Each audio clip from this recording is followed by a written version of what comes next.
അമ്മേ പരിശുദ്ധമേ, അമ്മേ പരിശുദ്ധമേ, ദൈവമാതാവേ, കൃപാസനത്തിലൂടെ ഞങ്ങൾക്കും ഞങ്ങളുടെ ദേശത്തിനും അമ്മ മധ്യസ്ഥം തേടി തന്ന എല്ലാ അനുഗ്രഹങ്ങൾക്കും കൃപകൾക്കും ഞങ്ങളിപ്പോൾ ഹൃദയം നിറഞ്ഞ നന്ദി പറയുന്നു. അമ്മേ പരിശുദ്ധമേ, അമ്മേ പരിശുദ്ധമേ, ദൈവമാതാവേ, 2004 ഡിസംബർ 7 ഉച്ചകഴിഞ്ഞ് 2:30 കൃപാസനത്തിൽ സംഭവിച്ച അമ്മയുടെ പ്രത്യക്ഷപ്പെടലിനെ കുറിച്ച് തിരുസഭയ്ക്ക് സമർപ്പിച്ചിരിക്കുന്ന പഠനരേഖകളുടെ മേൽ സഭാത്മകമായ പഠനം ആരംഭിക്കുവാൻ ഞങ്ങൾ പ്രാർത്ഥിക്കുന്നു. അമ്മേ പരിശുദ്ധമേ, ഭൂസ്വർ ലോകങ്ങളുടെ രാജ്ഞിയായ അങ്ങേയ്ക്ക് ഭൗമ സംരക്ഷണത്തിനായി പ്രപഞ്ച പ്രകൃതിയെ തന്നെ തിരുസഭ പ്രതിഷ്ഠിക്കുവാൻ ഈ പ്രത്യക്ഷീകരണം വഴി ഇടയാക്കണമേ. പരിശുദ്ധമേ, ജപമാല മാതാവേ, സകല പ്രാർത്ഥനകളോടും ചേർത്ത് ഞങ്ങളിപ്പോൾ പ്രാർത്ഥിക്കുന്ന ഈ കുടുംബത്തിന്റെ പ്രത്യേക നിയോഗം പറമക്കളെ,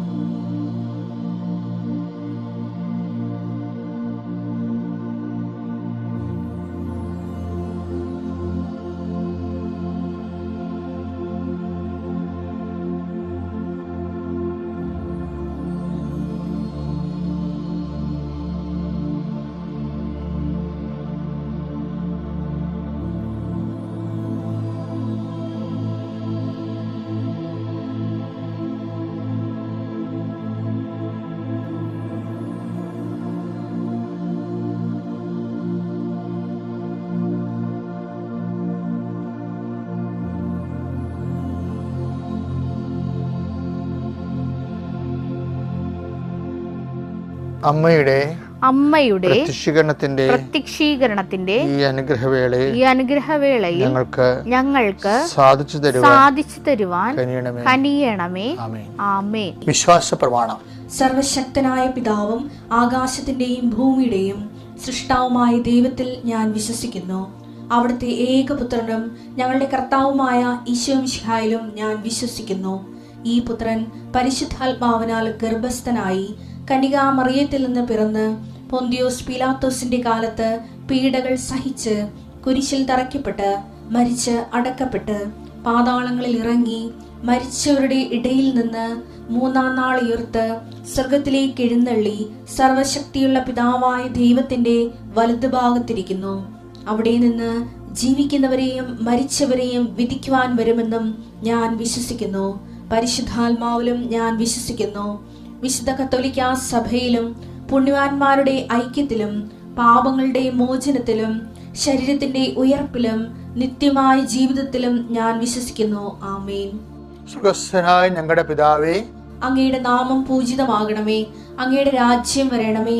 അങ്ങയുടെ തിരുമനസ് സ്വർഗത്തിലെ പോലെ ഭൂമിയിലും ആകണമേ.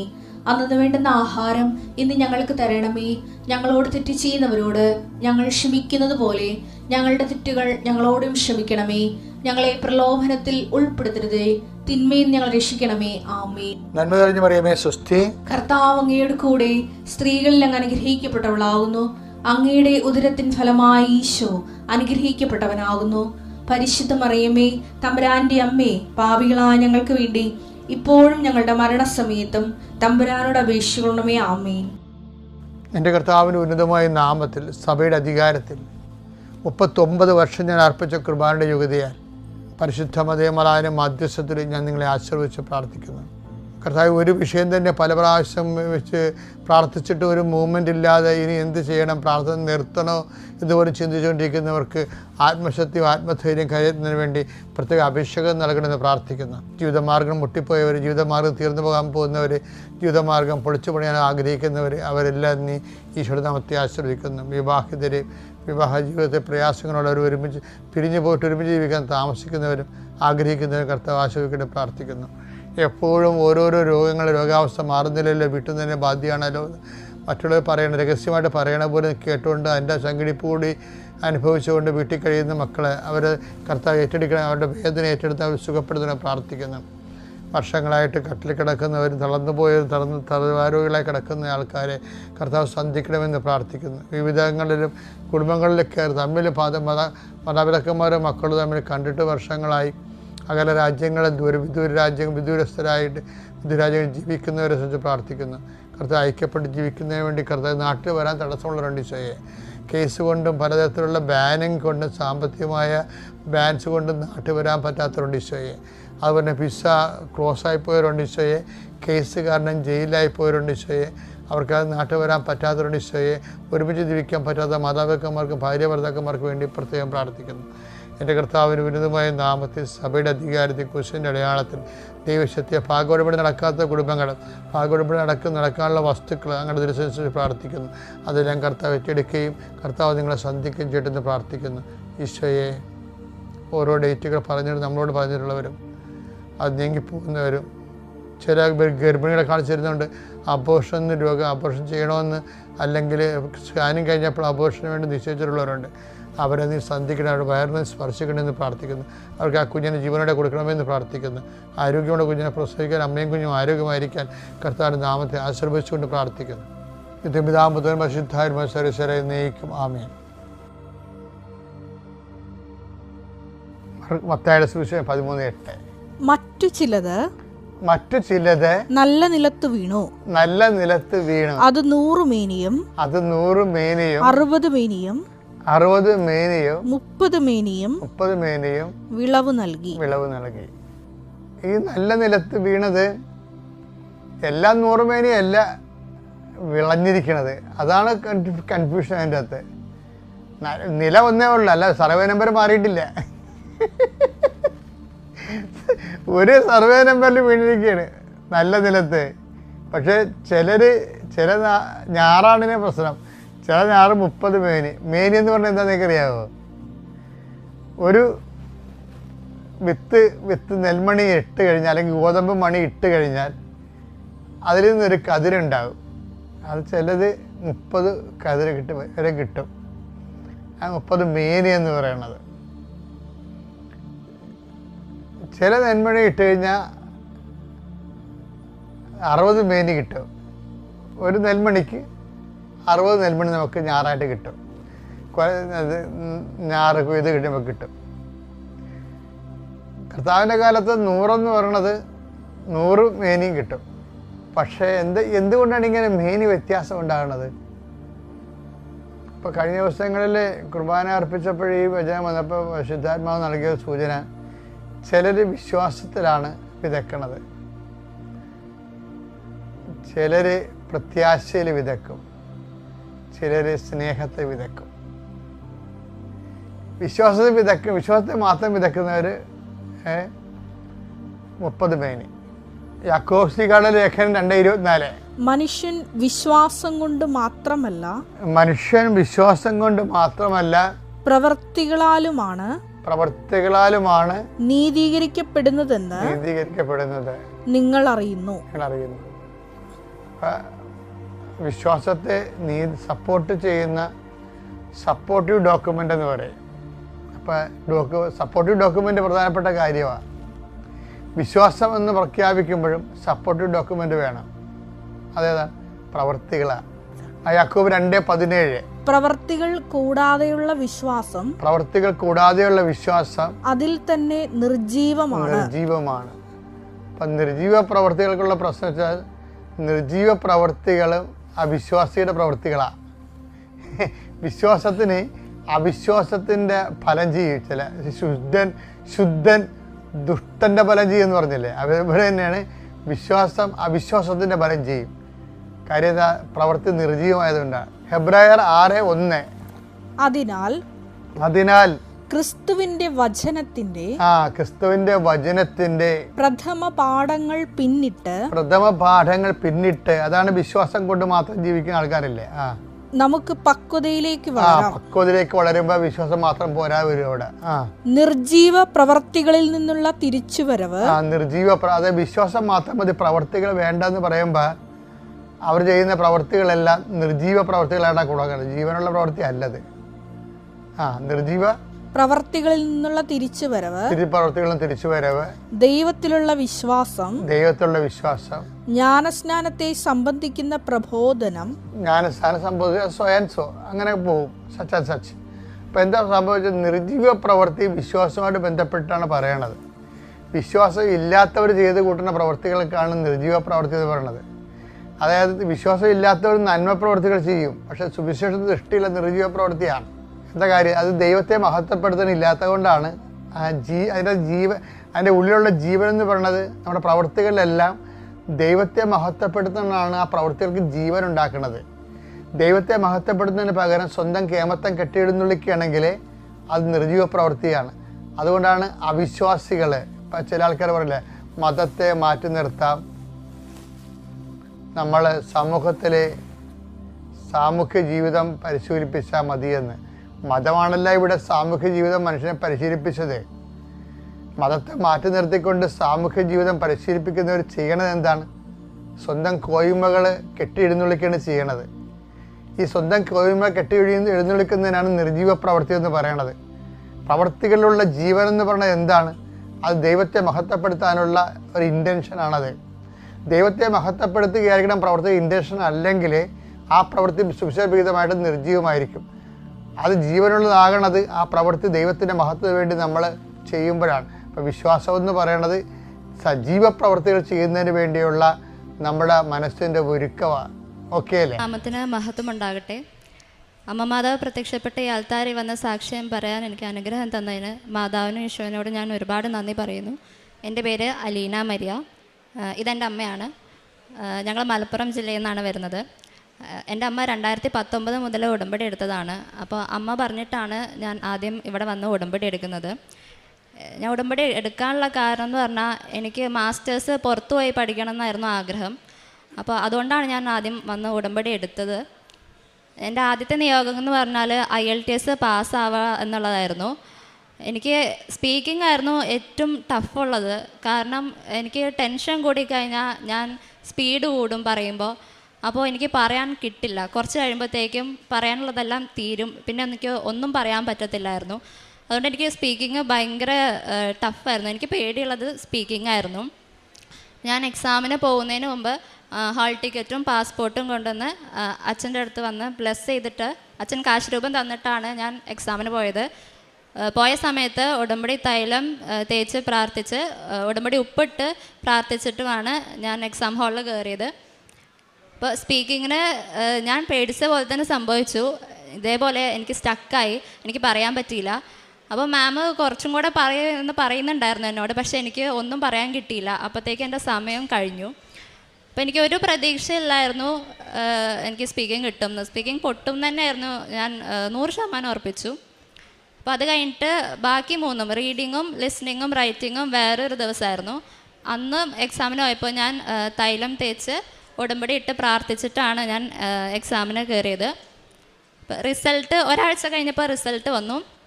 എനിക്ക് നല്ല ടെൻഷൻ ഉണ്ടായിരുന്നു റിസൾട്ട് നോക്കാൻ. ഞാൻ ഉടമ്പടി കാശ് രൂപം കൈ പിടിച്ചിട്ടാണ് ഞാൻ റിസൾട്ട് നോക്കിയത്. പക്ഷേ എനിക്ക് റിസൾട്ട് വന്നപ്പോൾ ഞാൻ ശരിക്കും ഞെട്ടിപ്പോയി. കാരണം എനിക്ക് സ്പീക്കിങ്ങിന് 7 കിട്ടി. ഒരിക്കലും എനിക്ക് അങ്ങനെ കിട്ടിയിട്ടില്ല. എൻ്റെ ക്ലാസ്സിൻ്റെ ടീച്ചർ വരെ പറഞ്ഞിട്ടുണ്ട്, നീ ഇങ്ങനെ സ്റ്റക്കായാൽ നിൻ്റെ സ്കോർ കുറയും. മോക്ക് ടെസ്റ്റിൻ്റെ സമയത്ത് പോലും 6ന് കൂടുതലൊരു മാർക്ക് എനിക്ക് കിട്ടിയിട്ടേ ഇല്ല. എന്നിട്ടും ഞാൻ എക്സാമിന് സ്റ്റക്കാവും ചെയ്തു. എന്നിട്ടും എനിക്ക് 7 കിട്ടി. ഓവറോൾ എനിക്ക് 7 കിട്ടി. മാതാവിനും ഈശോനും ഞാൻ ഒരുപാട് നന്ദി പറയുന്നു. എൻ്റെ ഫസ്റ്റ് അറ്റംപ്റ്റിൽ തന്നെയാണ് ഞാൻ IELTS പാസ്സായത്. എൻ്റെ രണ്ടാമത്തെ നിയോഗം എന്ന് പറഞ്ഞാൽ എനിക്ക് നല്ലൊരു യൂണിവേഴ്സിറ്റിയും നല്ലൊരു രാജ്യവും മാതാവ് തരണം എന്നായിരുന്നു.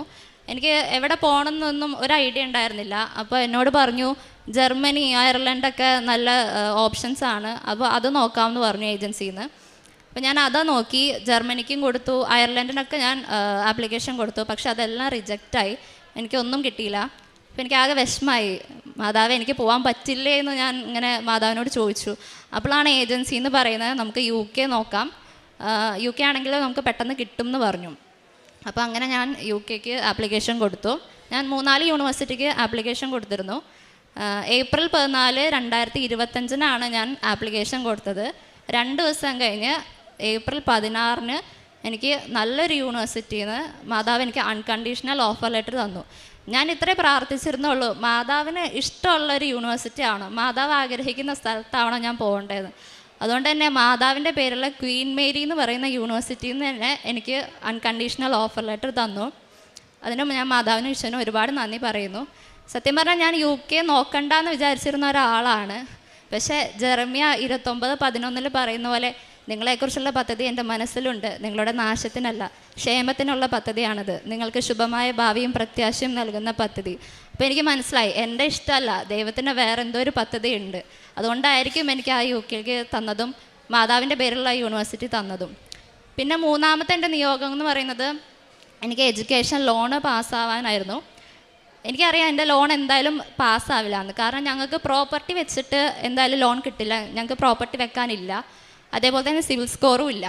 അപ്പോൾ ഞങ്ങൾ പോയി ചോദിച്ചാൽ ബാങ്കിലൊക്കെ സിവിൽ സ്കോർ കുറവാണ്, നിങ്ങൾക്ക് ലോൺ കിട്ടില്ല, തരാൻ പറ്റില്ല എന്നാണ് പറഞ്ഞിരുന്നത്. അപ്പോൾ എനിക്ക് ഭയങ്കര വിഷമമായി. ഓഫർ ലെറ്റർ മാതാവ് തന്നു, മാതാവേ ഇനി ലോണിൻ്റെ കാര്യം മാതാവ് ശരിയാക്കി തരണം.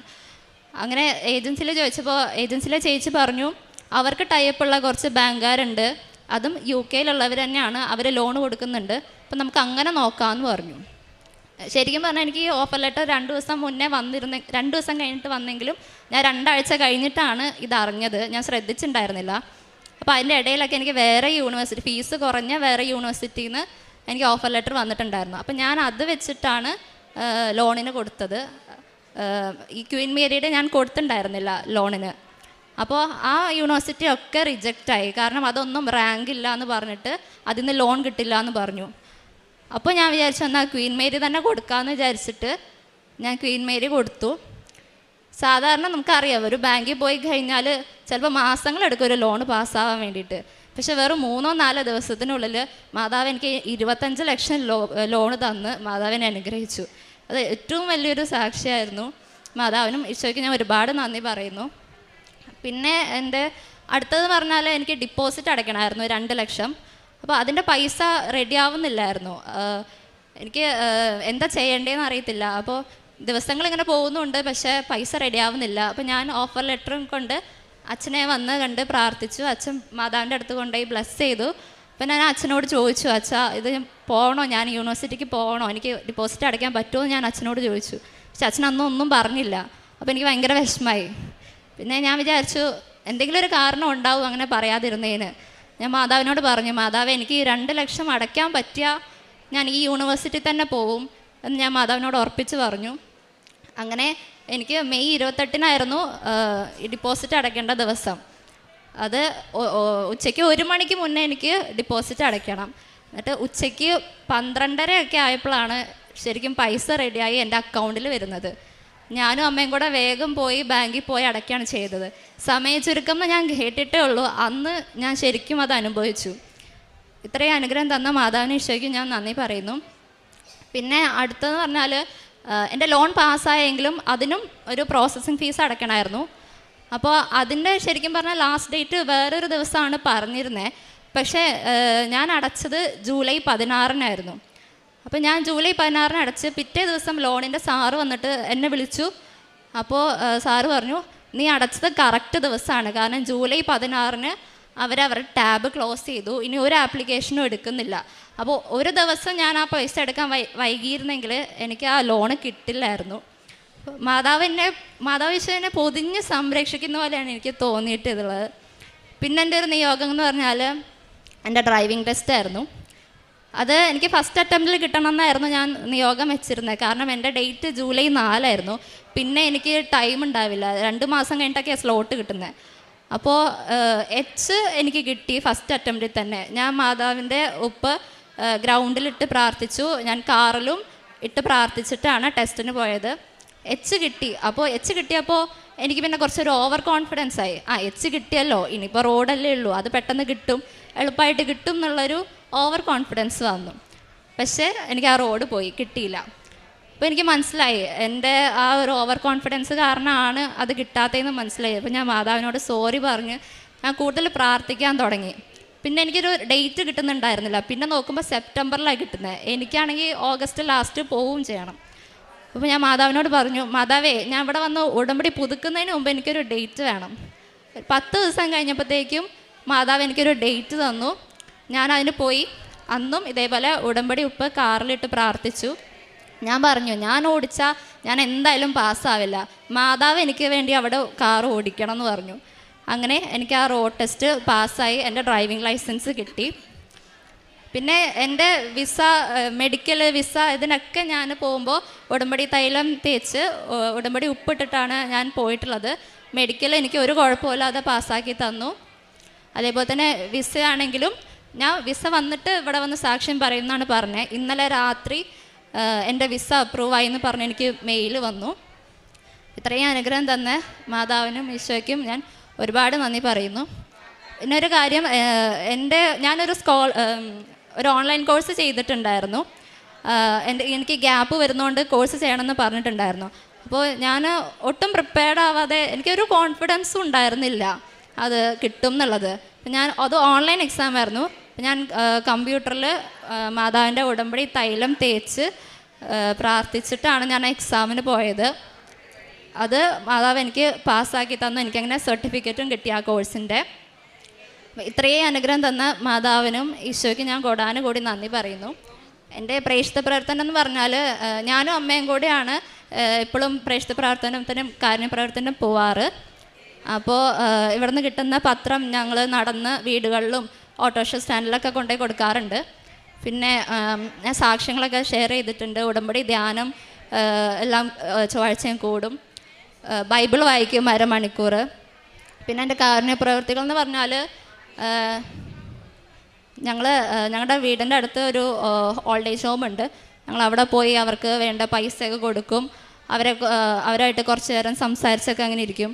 പിന്നെ ഞങ്ങളുടെ വീടിൻ്റെ അടുത്ത് തന്നെ ഒരു കാല് വയ്യാത്തൊരു ചേട്ടനുണ്ട്. ആ ചേട്ടന് ജോലിക്കൊന്നും പോകാൻ പറ്റുന്നുണ്ടായിരുന്നില്ല. അപ്പോൾ ഞങ്ങൾ അരിയൊക്കെ വാങ്ങിച്ചു കൊടുക്കും ആ ചേട്ടന്. പിന്നെ ഹോസ്പിറ്റലിൽ പോയിട്ട് രോഗികളെ സന്ദർശിക്കും. പിന്നെ ആത്മീയമായിട്ട് വന്ന മാറ്റം എന്ന് പറഞ്ഞാൽ, എനിക്ക് ഏറ്റവും വന്ന മാറ്റം എന്ന് പറഞ്ഞാൽ എനിക്കൊരു ധൈര്യം കിട്ടി. കാരണം ഉടമ്പടി എടുക്കുന്നതിന് മുമ്പ് എന്തൊരു പ്രശ്നം വന്നാലും, അയ്യോ മാതാവേ എന്താ എനിക്കിങ്ങനെ വന്നേ, ഞാൻ തളർന്നു പോയായിരുന്നു ഓരോ പ്രശ്നം വന്നാലും. പക്ഷെ ഇപ്പോൾ എന്ത് പ്രശ്നം വന്നാലും അതിനെന്തെങ്കിലും ഒരു കാരണം ഉണ്ടാവും. മാതാവിന് പ്രവർത്തിക്കാനുള്ളൊരു അവസരമാണ് അതെന്ന് എനിക്ക് ഇപ്പോൾ നല്ല വിശ്വാസമുണ്ട്. പിന്നെ എല്ലാ ദിവസവും ഇപ്പോൾ പള്ളിയിൽ പോകുന്നുണ്ട്. പണ്ടൊന്നും എനിക്ക് അങ്ങനെ പറ്റുകയുണ്ടായിരുന്നില്ല രാവിലെ എണീക്കാനൊന്നും. പക്ഷെ ഇപ്പോൾ എല്ലാ ദിവസവും പള്ളിയിൽ പോകും. പള്ളി പോയില്ലെങ്കിൽ എന്തോ ഒരു വിഷമമാണ്. ഞാൻ എൻ്റെ അമ്മയ്ക്ക് കൊടുക്കാം. ദൈവനാമത്തിന് മഹത്വം ഉണ്ടായിരിക്കട്ടെ. ഈശോയുടെയും അമ്മയുടെയും ഈ അൾത്താരയിൽ സാക്ഷ്യം പറയുന്നത് ഇതെൻ്റെ 7ാമത്തെ സാക്ഷിയാണ്. ഇതെൻ്റെ 17ാമത്തെ പുതുക്കലാണ്. ഞാൻ 2019 മുതൽ ഇന്ന് വരെ ഒരു ഓൺലൈനായിട്ട് ലൈവായിട്ട് ഉടമ്പടി പ്രാർത്ഥനയാണെങ്കിലും പ്രത്യക്ഷ പ്രാർത്ഥനയാണെങ്കിലും ചൊവ്വാഴ്ചത്തെ ധ്യാനമാണെങ്കിലും എല്ലാം ഞാൻ മുടക്കിയിട്ടില്ല. ഒരിക്കലും മുടക്കുമില്ല. കാരണം എനിക്ക് എൻ്റെ അനുഗ്രഹങ്ങൾ കിട്ടുന്നതല്ല, പക്ഷേ ഈശോയുടെയും അമ്മയുടെയും പ്രത്യക്ഷീകരണത്തിൻ്റെ സ്ഥിരം സാക്ഷിയാകണമെന്നാണ് ഞാൻ ആദ്യം എഴുതുന്ന നിയോഗം തന്നെ. ഞാൻ അല്ലാതെ കൂടുതൽ നിയോഗം എനിക്ക് വേണ്ടിയും അധികം പ്രാർത്ഥിക്കാറില്ല. പിന്നെ മോൾക്ക് വേണ്ടി ഈ നിയോഗമൊക്കെ ഞാനും ഉടമ്പടിയിൽ വെച്ചിട്ടുണ്ടായിരുന്നു. അതുപോലെ തന്നെ മോള് പറയാത്തൊരു കാര്യമുണ്ട്. അതിന് 25 ലക്ഷം രൂപ നമുക്ക് ലോണും അതുപോലെ തന്നെ 25 ലക്ഷം രൂപ നമുക്ക് ഡിപ്പോസിറ്റ് അവിടെ വേണമായിരുന്നു. അപ്പോൾ ഈ 50 ലക്ഷം രൂപയാണ് ക്വീൻ മേരി യൂണിവേഴ്സിറ്റിയിൽ പഠിക്കാൻ വേണ്ടത്. ഈ 50 ലക്ഷം രൂപയും മാതാവ് ഈശോയും കൂടെയാണ് ഞങ്ങൾക്ക് തന്നിരിക്കുന്നത്. അത് ഞങ്ങളുടെ ഒരു കഴിവുമല്ല, ദൈവത്തിൻ്റെ കൃപ കൊണ്ട് മാത്രമാണ് ഇന്ന് ഈ ആൾത്താരയിൽ സാക്ഷ്യം പറയാനുള്ള കൃപ തന്നതും എല്ലാം. പിന്നെ അഖണ്ഡ ജപമാലയിൽ ഞാനും ഹസ്ബൻഡും മോളും 3 വർഷമായിട്ട് ഞങ്ങൾ തുടർച്ചയായി പങ്കെടുക്കാറുണ്ട്. അതിൽ ഞങ്ങൾ നിയോഗം വെച്ച് പ്രാർത്ഥിക്കാറുണ്ട്. പിന്നെ ഞങ്ങളുടെ അവിടെ മലപ്പുറത്തെന്ന് പറഞ്ഞാൽ എല്ലാവരും ഉടമ്പടി എടുത്തിട്ടുണ്ട്, പക്ഷേ ആരും ഉടമ്പടിയിൽ നിൽക്കാറില്ല. അപ്പോൾ എനിക്ക് തോന്നി, അമ്മ എല്ലാവരും അഖണ്ഡ ജപമാല വാങ്ങിച്ചുകൊണ്ട് പോകുന്നുണ്ട് 1001 മണി. എനിക്ക് ഒരു ആഗ്രഹം തോന്നി അവിടെ ഒരു അഖണ്ഡ ജപമാല ഗ്രൂപ്പ് തുടങ്ങണമെന്ന്. അങ്ങനെ ഞാൻ കഴിഞ്ഞ പ്രാവശ്യം വന്നപ്പോൾ ഇവിടുന്ന് അഖണ്ഡ ജപമാല വാങ്ങിച്ചുകൊണ്ട് പോയി അങ്ങനെ ഒരു ഗ്രൂപ്പ് സ്റ്റാർട്ട് ചെയ്തു. ഇപ്പം ഞങ്ങൾ പള്ളിയിൽ അഖണ്ഡ ജപമാല ചെല്ലാറുണ്ട്. കാരണം വെച്ചാൽ സൺഡേയിൽ ഇപ്പോൾ അത് 10, 12, 15 പേരോളമൊക്കെ ആയിട്ടുണ്ട്. അപ്പോൾ ആർക്കും മടിയില്ല. 4-5 മണിക്കൂർ നിന്നിട്ടാണെങ്കിലും ജപമാല ചെല്ലാൻ ഒരു മടിയില്ല. അതുപോലെ ഞാനും മോളും ഹസ്ബൻഡും കൂടി ഞങ്ങളുടെ വീട്ടിൽ അഖണ്ഡ ജപമാല ചെല്ലാറുണ്ട്. പിന്നെ ഒരിക്കൽ പോലും പ്രാർത്ഥന മുടക്കിയിട്ടില്ല. എവിടെ പോയി വന്നാലും പ്രാർത്ഥന ചെല്ലാറുണ്ട്. ഞാൻ കുറച്ച് ദൂരെയാണ് ജോലി ചെയ്യുന്നത്. രാത്രി 9 മണിക്കാണ് എത്തിയെങ്കിലും അത് ഞാൻ പ്രാർത്ഥിക്കാതെ കിടന്നിട്ടില്ല. ഒരു പ്രാർത്ഥനകളോ ഒന്നും മുടക്കാറില്ല. ബൈബിൾ വായന, അല്ല ബൈബിൾ വചനങ്ങൾ എപ്പോഴും. എനിക്കിപ്പോൾ അരമണിക്കൂർ ബൈബിൾ വായിക്കാൻ ബൈബിൾ വേണമെന്നില്ല. അല്ലാതെ തന്നെ സങ്കീർത്തനങ്ങളും പിന്നെ എല്ലാ വചനങ്ങളും കാണാതെ അറിയാം. ആ വചനങ്ങൾ, അമ്മയുടെ സ്വസ്ത്രഗീതങ്ങൾ, 91 സങ്കീർത്തനം, ഇതെല്ലാം. പിന്നെ മോൾ എന്തിനു പോയാലും ഉടനെ തന്നെ ഞാൻ ബൈബിൾ എടുക്കും. ആ ബൈബിളിലൂടെ ഈശോ അപ്പോൾ സംസാരിക്കും.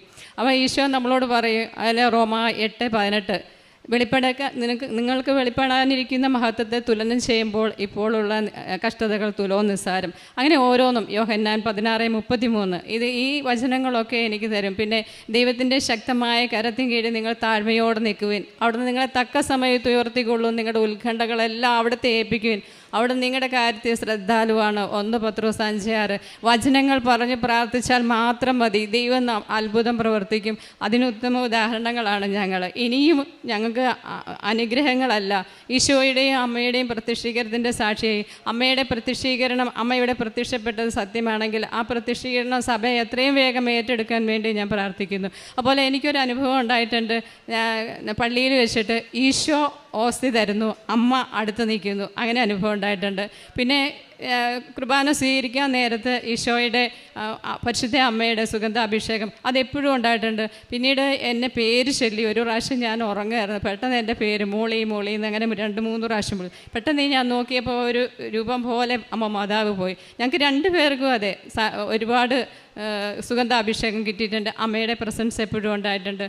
അമ്മയുടെ ആ കൃപയും മഹത്വമാണ് ഞങ്ങളെ ഇന്നിവിടെ നിർത്തുന്നത്. അപ്പോൾ പിന്നെ ഞാൻ എനിക്ക് വേണ്ടി ഒരിക്കലും പ്രാർത്ഥിക്കാറില്ല, മറ്റുള്ളവർക്ക് വേണ്ടി പ്രാർത്ഥിക്കാൻ. പിന്നെ ഞാനത് ഉടമ്പടിയിൽ വെച്ചൊന്നല്ല, ഒരു ഉടമ്പടി നേർച്ച വസ്തുവിൻ്റെ ഒരു അത്ഭുതം ഉണ്ടായി. ഞാൻ എൻ്റെ വർക്ക് ചെയ്യുന്നതിൻ്റെ താഴെ ഒരു ഷോപ്പുണ്ടായിരുന്നു. അതിൽ ഒരു ദിവസം രാത്രി അവർ വിളക്ക് കത്തിച്ച് വെക്കാറുണ്ടായിരുന്നു. ആ വിളക്ക് എലി തട്ടി വിട്ടു. അത് ഞാനിവിടെ പറയുന്നതേ ഉള്ളൂ. ഉടമ്പടി വസ്തുക്കളുടെ മഹത്വം പറയാൻ വേണ്ടിയിട്ടാണ് ഞാനത് പറയുന്നത്. അപ്പം അവൻ എന്നോട് പറയുമായിരുന്നു, കാരണം ചേച്ചി എനിക്ക് ഉടമ്പടി വസ്തുക്കൾ തരണം. ഞാൻ ഉപ്പും തേനും അതുപോലെ മാതാവിൻ്റെ പത്രം വെക്കാറുണ്ടായിരുന്നു. അവിടെ തീ പിടിച്ചിട്ട് അതിൻ്റെ വീഡിയോ എൻ്റെ കയ്യിലുണ്ട്, എനിക്ക് അയച്ചു തന്നു. പക്ഷേ ആ AC-യുടെ ഒരു വയറ് താഴെ കിടന്നിട്ട് പോലും ഒന്നും സംഭവിച്ചിട്ടില്ല അവിടെ. എന്നിട്ട് പിറ്റേ ദിവസം വന്നപ്പോഴേക്കും എന്നോട് പറഞ്ഞു, കണ്ടോ എൻ്റെ മാതാവിൻ്റെ ഉപ്പിൻ്റെയും അത് തേനിൻ്റെയും പത്രത്തിൻ്റെയും മഹത്വം. അതുപോലെ പത്രമാണെങ്കിലും അത് എല്ലാവരോടും പറഞ്ഞിട്ടാണ് ഞങ്ങൾ കൊടുക്കുകയുള്ളൂ. അതിൻ്റെ മഹത്വം നിങ്ങൾക്ക് എന്തെങ്കിലും ഒരു അനുഗ്രഹം അതിൽ നിന്ന് കിട്ടും എന്ന് പറഞ്ഞിട്ടാണ് കൊടുക്കുന്നത്. അപ്പോൾ എല്ലാ കാര്യങ്ങളിലും ഈശോയുടെയും അമ്മയുടെയും ആ വചനത്തിൽ അധിഷ്ഠിതമായ ഒരു ജീവിതം നയിക്കാനാണ് ഞങ്ങൾ ആഗ്രഹിക്കുന്നത്. ഇത്രയും നല്ല അനുഗ്രഹങ്ങൾ ഞങ്ങൾക്ക് തന്ന ഈശോയ്ക്കും പരിശുദ്ധ അമ്മയ്ക്കും ഒരു കോടാനുകോടി നന്ദി പറയുന്നു. 54:13 കർത്താവ് നിൻ്റെ പുത്രരെ പഠിപ്പിക്കും, അവർ ശ്രേയസ്സാർജിക്കും. മോളിയമ്മയുടെയും അലീന മോളുടെയും സാക്ഷ്യം നമ്മൾ കേട്ടു. അലീനയ്ക്ക് 7 കാര്യങ്ങളാണ് സാധിച്ചു കിട്ടിയത്. ഉടമ്പടി എടുത്തിട്ട് ഉപേക്ഷിച്ച് പോയ ഒത്തിരി പേരുണ്ട്. എന്താ? അലസത മൂലം. ആ കുട്ടിക്ക് നേർച്ച വസ്തുക്കൾ, ഉടമ്പടിയുടെ അതേ ഫലങ്ങൾ തന്നെയാണ് നേർച്ച വസ്തുക്കൾക്ക് നമ്മൾക്ക് ലഭിക്കുന്നത്. ആ മോള് നേർച്ച വസ്തുക്കളുടെ സാന്നിധ്യമാണ് പറഞ്ഞത്. 7 കാര്യം ആ മോൾക്ക് സാധിച്ചു കിട്ടിയത്. ഉടമ്പടി എടുത്തിട്ട് ഒന്നും കിട്ടിയില്ല എന്ന് പറഞ്ഞ് നിരാശപ്പെടുന്നവരോട് പറയാനാണ് ഈ 7 കാര്യം എടുത്തു പറയുന്നത്. കാരണം ഉടമ്പടിയിൽ ഉടനടി പരിഹാരമാണ്. അവരാ നേർച്ച വസ്തുക്കൾ ഏത് കാര്യത്തിനും പൂജ്യമായി സ്വീകരിച്ചുകൊണ്ട് അത് ഭക്തിപൂർവം അത് ഉപയോഗിച്ചപ്പോൾ അമ്മ അവിടെയും അടയാളം കൊടുക്കുകയാണ്. അടയാളം കൊടുത്ത് അവരെ വിശ്വാസത്തിലേക്ക് വളർത്തുകയാണ്. അതുകൊണ്ട് നിങ്ങൾ ആരും നിരാശപ്പെടരുത്. ഈ അലീന മോളെപ്പോലെ നിങ്ങൾ ഉടമ്പടിയിൽ ഉറച്ചു നിന്ന് ആ നേർച്ച വസ്തുക്കൾ വേണ്ടവണ്ണം ഉപയോഗിച്ച്, വേണ്ട ഭക്തി കൊടുത്ത്, വേണ്ട ആദരവ് കൊടുത്ത് അത് ഉപയോഗിച്ചാൽ നിങ്ങൾക്കുമാകാം ഇതുപോലെ 7-8 കാര്യങ്ങൾ സാക്ഷ്യപ്പെടുത്താൻ. ആ മോള് പറയുന്നത് ഒരിക്കലും സാധിക്കില്ലെന്ന് കരുതിയാണ് ഞാൻ ഇരുന്നത്. അതെല്ലാമാണ് അമ്മ തന്നത്. അമ്മയോട് പറയുന്നതാണ് പ്രാർത്ഥന, അമ്മയോട് സംസാരിക്കുന്നതാണ് പ്രാർത്ഥന. ആ കുട്ടി എല്ലാം പറഞ്ഞാണ് ചെയ്യുന്നത്. അതുപോലെ മോളിയമ്മയുടെ പ്രാർത്ഥന, ജപമാല, അഖണ്ഡ ജപമാല എല്ലാ വർഷവും കൂടാറുണ്ട്.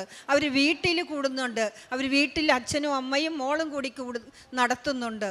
അതുപോലെ അവരൊരു ഗ്രൂപ്പ് രൂപീകരിച്ചു. ഇതെല്ലാം പ്രാർത്ഥന അമ്മ കൊടുക്കുന്നതാണ്. അമ്മയോട് നിരന്തരം പ്രാർത്ഥിക്കുമ്പോൾ, പ്രവർത്തിക്കുമ്പോൾ അമ്മ ചെയ്യുന്ന വലിയ കൃപയാണ് ഉടമ്പടിയിലൂടെ അവർ വെളിപ്പെടുത്തിയത്. അതുപോലെ നേർച്ച വസ്തുക്കളിലൂടെ അവർക്ക് കിട്ടിയ വളരെയധികം അനുഗ്രഹങ്ങൾ അവർ തന്നെ പറഞ്ഞു തന്നു. പ്രത്യേകിച്ച് വിവരിച്ച് പറയേണ്ട കാര്യമില്ല, അവർ പറഞ്ഞത് നിങ്ങൾ കേട്ടതാണ്. നല്ല അനുഗ്രഹങ്ങളാണ് അവർക്ക് കിട്ടിയത്. അപ്പം അത് വിശ്വാസം. അവർ ബൈബിൾ കണ്ട പറഞ്ഞത്, ഞങ്ങൾ ബൈബിൾ വേണ്ട, ഞങ്ങൾക്ക് വചനം പറയാനെന്ന്. അതുപോലെ വചനത്തിൽ അവർ വളർന്നു. വചനത്തിൽ വളർന്നപ്പോഴാണ് ദൈവം അവരെ ഇടപെട്ട് ദൈവം അതെല്ലാം സാധിച്ചു കൊടുത്തത്. അവരെത്ര വചനം കാണാതെ പറഞ്ഞു. ഉടമ്പടി എടുത്തിട്ട് ഒരു വചനം പോലും വായിക്കാത്ത വ്യക്തികളുണ്ട്. അവരോട് പറയണേ, ഇവരെ പോലെ വചനം, ബൈബിളില്ലാതെ വചനം പഠിക്കാൻ, വചനത്തിൽ ജീവിക്കാൻ നിങ്ങളെല്ലാവരും തയ്യാറാകുമ്പോൾ അമ്മയുടെ സാക്ഷികളായി നിങ്ങൾക്കും തീരാം.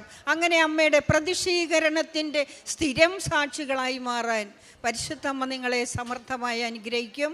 അതുപോലെ ഇവർക്ക് കൊടുത്ത ഈ വലിയ കൃപയ്ക്ക് ഈശോ, പരിശുദ്ധ അമ്മ വഴി ഈശോയ്ക്ക് സമർപ്പിച്ചുകൊണ്ട് നമ്മൾക്കൊരു വലിയ കയ്യടി കൊടുത്ത് ഇവരെ അനുമോദിക്കും. പേര് ഡോക്ടർ സ്നേഹ റൂസൻ. ഞാൻ കുവൈറ്റിൽ എമോഷണൽ സ്പെഷ്യലിസ്റ്റ് ഡോക്ടറായിട്ട് വർക്ക് ചെയ്യുന്നു. ഞാൻ ആദ്യമായിട്ട് ഉടമ്പടി എടുത്തത് ഡിസംബർ 19, 2019 ഇതെൻ്റെ 4ാമത്തെ ഉടമ്പടി പുതുക്കലാണ്.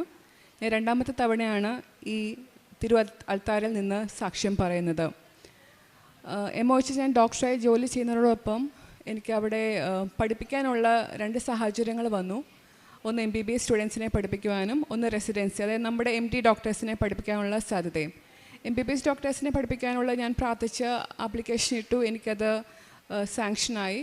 പക്ഷേ റെസിഡൻസി പ്രോഗ്രാമിൽ ഞാൻ അപ്ലൈ ചെയ്ത സമയത്ത് അവിടെ അലവൻസിൽ വേരിയേഷൻ വരികയും ആ വർഷം ഞാൻ ആപ്ലിക്കേഷൻ ഇട്ട് എല്ലാം ചെയ്തു. കാരണം എൻ്റെ ഫ്രണ്ടായിരുന്നു പ്രോഗ്രാം ഡയറക്ടർ, എനിക്ക് കിട്ടുമെന്ന് എനിക്ക് 100% അറിയാമായിരുന്നു. എനിക്ക് എല്ലാവരും എന്നെ സപ്പോർട്ട് ചെയ്തിരുന്നു.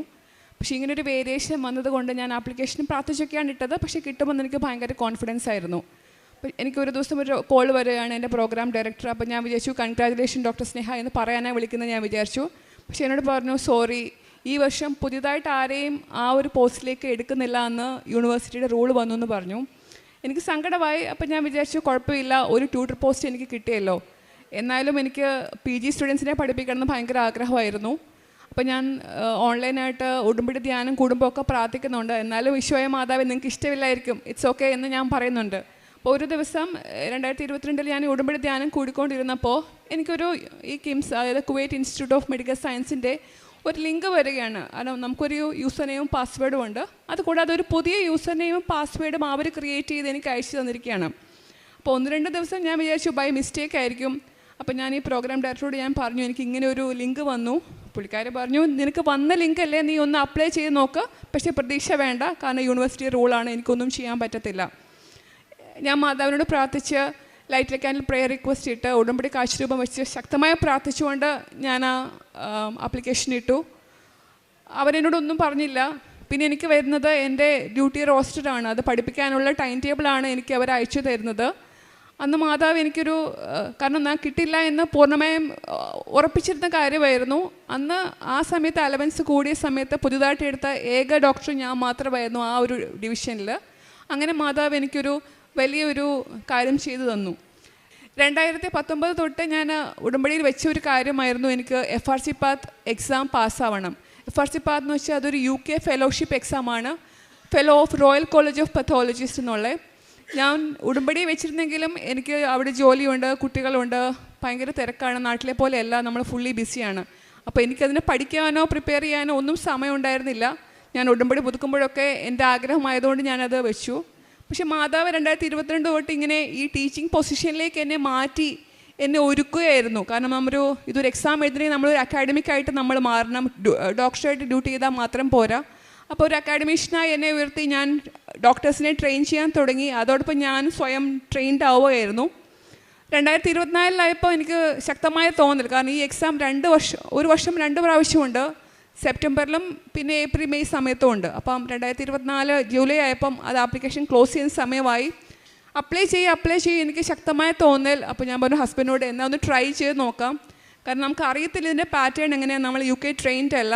അപ്പോൾ ഞാൻ വിചാരിച്ചു ആദ്യത്തെ പ്രാവശ്യം ഒന്ന് എഴുതി നോക്കാം, പാസ്സാവാൻ സാധ്യതയില്ല പോട്ടെ, പക്ഷേ നമുക്കൊരു എക്സാമിനെ പറ്റി ഒരു ഐഡിയ കിട്ടും, എന്ത് പഠിക്കണം, എങ്ങനെ പഠിക്കണം. ഞാൻ എന്നെക്കൊണ്ട് കഴിയുന്നിടത്തോളം പഠിക്കുന്നുണ്ട്, 3 കുഞ്ഞുങ്ങളുണ്ട്. എന്നാലും ഡ്യൂട്ടി കഴിഞ്ഞ് വന്ന് രാത്രിയൊക്കെ ഇരുന്ന് ഞാൻ പഠിച്ചു, പ്രാർത്ഥിച്ചു. പഠിക്കുന്നേക്കാളും കൂടുതൽ ഞാൻ പ്രാർത്ഥിക്കുകയായിരുന്നു. ഞാൻ പണ്ടൊക്കെ നമ്മളെ കുടുംബ പ്രാർത്ഥനയിൽ ഒരു ജപമാല മാത്രം ചെയ്തത് ഞാൻ 5-10 ജപമാലകൾ ചൊല്ലി പ്രാർത്ഥിക്കാൻ തുടങ്ങി, സങ്കീർത്തനങ്ങളും ഒക്കെ ചൊല്ലി പ്രാർത്ഥിക്കാൻ. കാരണം അങ്ങനെ ഞാൻ നന്നായി പഠിക്കുന്നൊരു കുട്ടിയാണ്, പക്ഷെ അങ്ങനെ പ്രാർത്ഥനയും പഠിത്തവും പ്രാർത്ഥിക്കുന്നില്ല വെച്ചാൽ പ്രാർത്ഥിക്കും.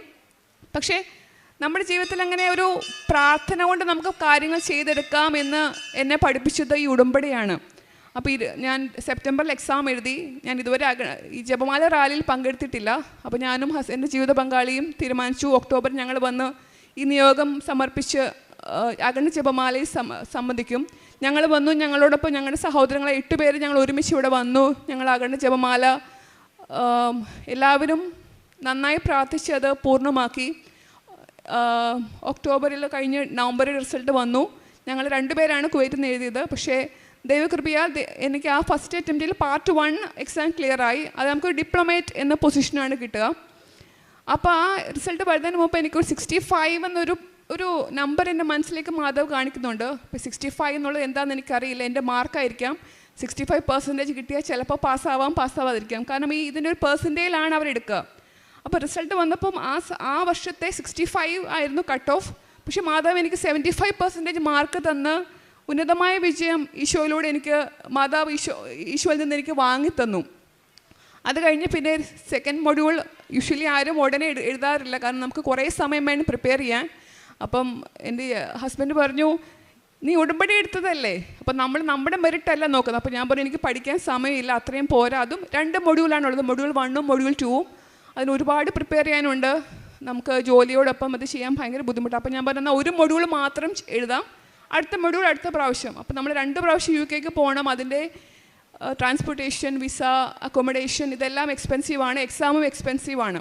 അപ്പോൾ ഹസ്ബൻഡ് നീ പോകുന്നല്ലേ, നീ 2ഉം എഴുത്, നമുക്ക് മാതാവും ഈശോയും നമ്മളോട് കൂടെ ഉണ്ട്. അപ്പോൾ എൻ്റെ ഹസ്ബൻഡും ഉടമ്പടി ആ ഒക്ടോബറിൽ വന്ന് എടുത്തു. ഞങ്ങൾ 2 പേരും ഈ ഒരു കാര്യം നിയോഗം വെച്ച് ഞങ്ങൾ പ്രാർത്ഥിക്കുന്നുണ്ട്, ഞങ്ങളുടെ മാതാപിതാക്കളും ഞങ്ങൾക്ക് വേണ്ടി പ്രാർത്ഥിക്കുന്നുണ്ട്. ഞാൻ എഴുതി, അതിൽ മൊഡ്യൂൾ 1 ഞാൻ കൂടുതൽ കോൺസെൻട്രേറ്റ് ചെയ്ത്. മൊഡ്യൂൾ 2 പോട്ടെ, നെക്സ്റ്റ് ടൈം എഴുതാമെന്ന് ഞാൻ വിചാരിച്ചു. മൊഡ്യൂൾ 1ൻ്റെ ഫസ്റ്റ് പാർട്ട് OSP, അതിനുവേണ്ടി ഞാൻ ശരിക്കും നന്നായി ഹാർഡ് വർക്ക് ചെയ്തു. അപ്പോൾ ഞാൻ പറഞ്ഞു മാധവ് ഞാൻ കുറേ പഠിച്ചിട്ടുണ്ട്, ഒരു 65% ഒക്കെ ആയിരിക്കും കട്ട് ഓഫ്, എനിക്കത് തരണം.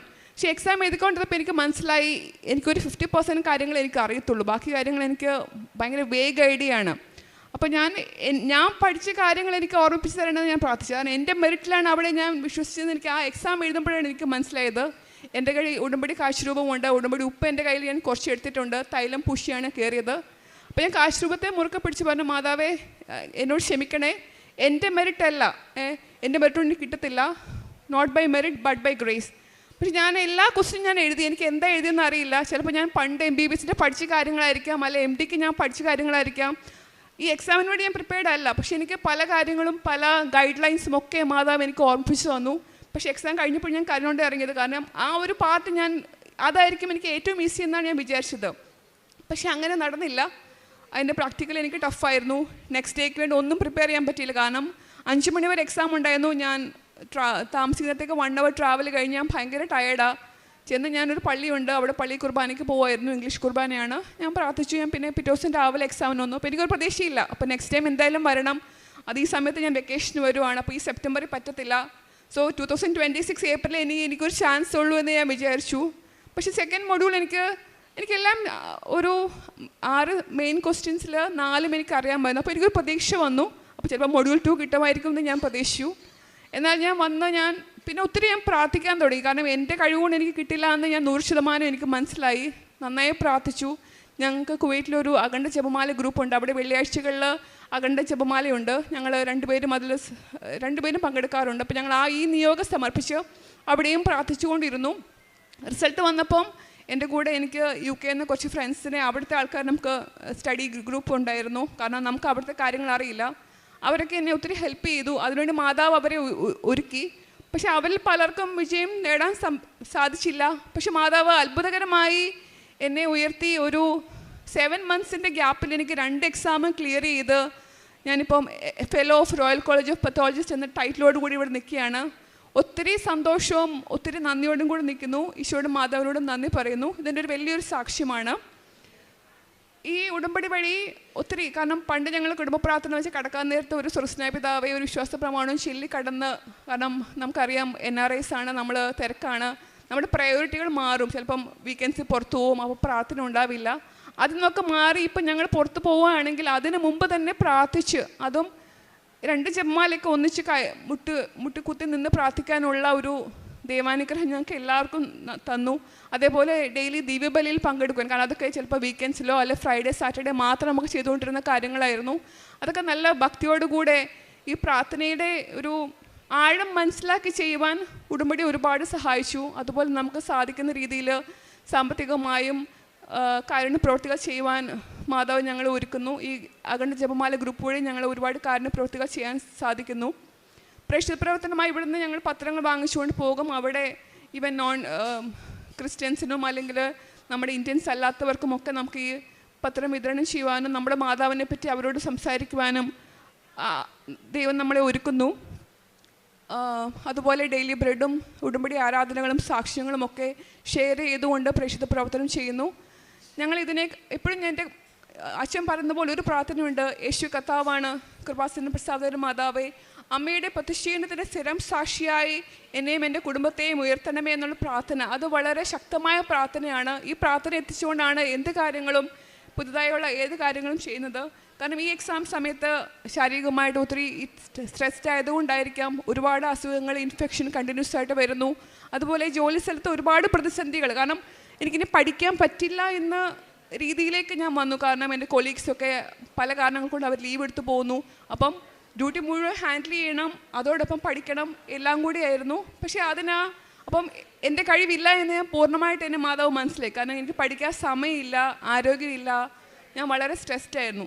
അങ്ങനെ എനിക്ക് മാതാവ് വിജയം തന്ന്, അത് not by merit but by grace എന്ന് ഞാൻ പൂർണ്ണമായും ഞാനും എൻ്റെ കുടുംബവും ഇവിടെ സാക്ഷ്യപ്പെടുത്തുന്നു. യേശുവേ നന്ദി, യേശുവേ സ്തോത്രം. അതുപോലെ ഒരു സൗഖ്യ സാക്ഷ്യം കൂടെ ഉണ്ടായിരുന്നു. എനിക്ക് 3rd ഡെലിവറി കഴിഞ്ഞ് അത് ഈ മാതാവിനോട് ചോദിച്ച് വാങ്ങിച്ചൊരു പെൺകുഞ്ഞായിരുന്നു. അതിന് സാക്ഷ്യം പറഞ്ഞതാണ്. പക്ഷേ ആ ഒരു ഡെലിവറി ടൈമിൽ എനിക്ക് ഹെമറോയിഡ്സ് വന്നു, അതായത് നമുക്ക് ബ്ലീഡിങ് പെർ റെക്റ്റം. അത് നോർമൽ കോംപ്ലിക്കേഷനാണ്. സാധാരണഗതിയിൽ അതൊരു 6 weeks കഴിഞ്ഞ് നമുക്കത് സൗഖ്യം പ്രാപിക്കും. പക്ഷേ എനിക്ക് 6 weeks കഴിഞ്ഞു, 6 months ആയി, എനിക്ക് മാറുന്നില്ല. അപ്പോൾ ഞാൻ വിചാരിച്ചു ഡയറ്റും എക്സസൈസും ഒക്കെ ഞാൻ ചേഞ്ച് ചെയ്തു. ഞാൻ പക്ഷേ ഡോക്ടേഴ്സിനൊന്നും കണ്ടില്ല. എനിക്ക് അവിടെയാണ് എനിക്ക് അങ്ങനെ കാണിക്കണം തോന്നിയില്ല. പക്ഷേ എനിക്കത് ഭയങ്കര സ്ട്രെസ്സായിരുന്നു. കാരണം ഞാൻ വർക്ക് ചെയ്യുവാണ്. ചില സമയത്ത് എനിക്കതൊരു ഭയങ്കര ബുദ്ധിമുട്ടായിരുന്നു. 1 year കഴിഞ്ഞപ്പോൾ എനിക്ക് മനസ്സിലായി അത് ഇനി മാറത്തില്ല. ഏതൊരു ഞാൻ വല്ല ലേസർ ചെയ്യണം, അല്ലെ വേറെ എന്തെങ്കിലും ചെയ്തേ പറ്റൂ. അപ്പോൾ ഞാൻ പറഞ്ഞു ഇല്ല, എന്തെങ്കിലും ഉടമ്പടി എടുത്തതാണ്, ഞാൻ ഇത് ഉടമ്പടിയിൽ വെച്ചിട്ടില്ല. പക്ഷെ ഞാൻ ഉടമ്പടി തൈലം പുരട്ടി ഞാൻ പ്രാർത്ഥിച്ചു, മാതാവ് ഞാൻ സാക്ഷ്യം പറഞ്ഞോളാം. ഒരു 2-3 weeksനുള്ളിൽ എനിക്കത് മാറി. അപ്പോൾ ഞാൻ കഴിഞ്ഞ 2024 ഡിസംബറിൽ വന്ന് 23 ഡിസംബറിൽ വന്ന് ഉടമ്പടി പുതുക്കിയപ്പോൾ കുഞ്ഞുമായിട്ട് വന്ന സമയത്ത് എനിക്ക് സാക്ഷ്യം പറയാൻ സാധിച്ചില്ല. അപ്പോൾ ഞാനതങ്ങോ കാര്യമായിട്ട് എടുത്തില്ല. അധികം സാക്ഷി ഞാൻ സിസ്റ്ററിനോട് പറഞ്ഞപ്പോൾ അധികമില്ല, പിന്നെ പറയാമെന്ന് പറഞ്ഞു. പക്ഷെ ഞാൻ വീട്ടിൽ ചെന്ന് അന്ന് എനിക്ക് വീണ്ടും ബ്ലീഡിങ് ആയി. അപ്പോൾ എനിക്ക് മനസ്സിലായി ഞാൻ മാതാവിനോട് തെറ്റ് ചെയ്തു. ഞാൻ പിന്നെ ക്ഷമ പറഞ്ഞ് മാതാവിനോട് പ്രാർത്ഥിച്ചു. അതെനിക്ക് പിന്നെ ഇപ്പോൾ ഒരിക്കലും വന്നിട്ടില്ല. അത് ഞാനിവിടെ സാക്ഷ്യപ്പെടുത്തുന്നു. യേശുവേ നന്ദി, യേശുവേ സ്തുതി.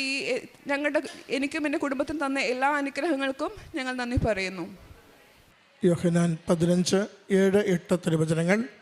നിങ്ങൾ എന്നിൽ വസിക്കുകയും എൻ്റെ വാക്കുകൾ നിങ്ങളിൽ നിലനിൽക്കുകയും ചെയ്യുന്നെങ്കിൽ ഇഷ്ടമുള്ളത് ചോദിച്ചു കൊള്ളുക, നിങ്ങൾക്ക് ലഭിക്കും. നിങ്ങൾ ധാരാളം ഫലം പുറപ്പെടുവിക്കുകയും അങ്ങനെ എൻ്റെ ശിഷ്യന്മാരായിരിക്കുകയും ചെയ്യുന്നത് വഴി പിതാവ് മഹത്വപ്പെടുന്നു. ഡോക്ടർ സ്നേഹ റൂസൻ എന്ന ഈ സഹോദരി തൻ്റെ ഉടമ്പടി ജീവിത സാക്ഷ്യമാണ് നമ്മുടെ മുമ്പിൽ അമ്മ മാതാവിൻ്റെ തിരുനടയിൽ സന്തോഷത്തോടെ പങ്കുവച്ചത്. മകൾ 3 സാക്ഷ്യങ്ങളാണ് ഈ അൾത്താരയിൽ പങ്കുവച്ചത്. ആദ്യത്തേത് കുവൈറ്റിൽ ജോലി ചെയ്യുന്ന മകൾക്ക് അവിടെ MBBS സ്റ്റുഡൻസിനെ പഠിപ്പിക്കുവാനുള്ള സാഹചര്യം ഒരുങ്ങിക്കിട്ടിയതും അതിലേക്ക് അത്ഭുതകരമായി തിരഞ്ഞെടുക്കപ്പെട്ടതുമാണ്. ഒത്തിരി തടസ്സങ്ങളും ആ സമയത്ത് കിട്ടില്ല എന്ന് നേരിട്ട് അറിയിച്ചതുമായ വിഷയങ്ങളിൽ അമ്മ മാതാവ് തന്നെ ഇടപെട്ട് മകൾക്ക് അവിടെ പഠിപ്പിക്കുവാനുള്ള അവസരം ഒരുങ്ങിക്കിട്ടുകയും അതുവഴി ആ പഠന മേഖലകൾ, മകൾ പഠിച്ചതും പഠിപ്പിക്കുന്നതുമായ മേഖലകളിൽ കൂടുതൽ അവഗാഹം നേടുവാൻ മകളെ അതുവഴി ഒരുക്കുകയും ചെയ്തു. രണ്ടാമത്തത് മകൾ സാക്ഷ്യപ്പെടുത്തിയത് FRCP എന്ന ഫോറിൻ ഫെലോഷിപ്പ് കിട്ടുന്നതിന് വേണ്ടിയുള്ള മകളുടെ പരിശ്രമമാണ്. വളരെ കഠിനമായ പരിശ്രമം വേണ്ട, ഒത്തിരി കാര്യങ്ങൾ അറിഞ്ഞിരിക്കേണ്ട, ആ ഒരു മെഡിക്കൽ ഫീൽഡിൽ ഒരു അതോറിറ്റിയായി ആ ഫെലോഷിപ്പ് കിട്ടുമ്പോൾ ഒരു വ്യക്തി മാറ്റപ്പെടുന്ന ഉന്നതമായ ഒരു ഫെലോഷിപ്പിന് വേണ്ടിയാണ് മകൾ പിന്നീട് പഠിക്കുന്നത്. മകൾ ആ സമയത്ത് 2-3 കാര്യം സൂചിപ്പിക്കുന്നുണ്ട്. ആദ്യം കരുതി കഴിവ് കൊണ്ട് കുറേയൊക്കെ അത് പഠിച്ചു പോകാം, MBBS MD ഡിഗ്രികൾ ഉള്ളതാണ്, അതുകൊണ്ട് കുറേ പരിജ്ഞാനമുണ്ട് ഈ മേഖലയിൽ, അതുകൊണ്ട് നോക്കാമെന്ന് കരുതി. പക്ഷേ പിന്നീട് സഹോദരി പറയുന്നുണ്ട്, സാഹചര്യങ്ങളെല്ലാം പെട്ടെന്ന് മാറിക്കൊണ്ടിരുന്നു. ഒന്ന്, ഒരു ലെക്ചറായി പഠിപ്പിച്ചു തുടങ്ങിയപ്പോൾ അതിൻ്റേതായ സ്ട്രെസ്സുകൾ ഒത്തിരി കൂടി വന്നു, ഡ്യൂട്ടി ഒത്തിരി കൂടി വന്നു. പലരും ലീവെടുത്ത് പോകുന്നതനുസരിച്ച് ഡ്യൂട്ടിയുടെ ടൈമും അത് മാനേജ് ചെയ്ത് പോകേണ്ട കാര്യങ്ങളും ഒത്തിരി കൂടി വന്നു. അപ്പോൾ പഠിക്കുവാൻ തന്നെ സമയമില്ലാത്ത വിധം കാര്യങ്ങളേറെ ക്ലേശത്തിലായി.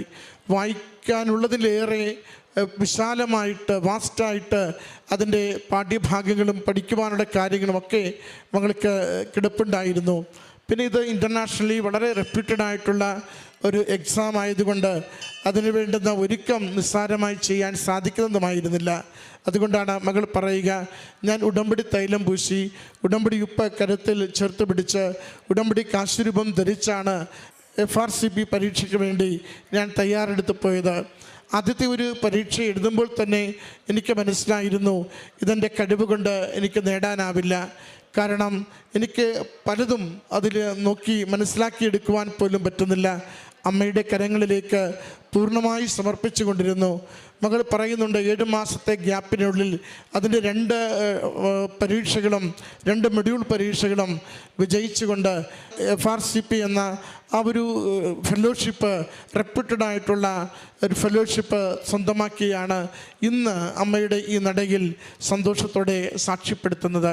കാരണം കഴിവ് കൊണ്ട് കിട്ടിയതല്ല, പഠനം കൊണ്ട് കിട്ടിയതല്ല, മറിച്ച് എൻ്റെ അമ്മ മാതാവ് എന്നെ ആ നാളുകളിൽ പ്രത്യേകമാവിധം സംരക്ഷിക്കുകയും പ്രാർത്ഥനയിൽ എന്നെ ആഴപ്പെടുത്തുകയും അമ്മ മാതാവിൽ ശരണപ്പെട്ട് ഓരോ കാര്യവും ചെയ്യുവാൻ, ജീവിക്കുവാൻ എന്നെ സഹായിക്കുകയും ചെയ്തതുകൊണ്ട് എനിക്ക് ആ നാളുകളിൽ പഠിക്കാത്തത് പോലും പണ്ട് പഠിച്ചതുപോലും ആ നിമിഷങ്ങളിൽ എൻ്റെ അമ്മ മാതാവ് വേണ്ട സമയത്ത് ഓർമ്മയിലേക്ക് കൊണ്ടുവന്ന് എന്നെ സഹായിച്ചു കൊണ്ടിരുന്നുവെന്ന്.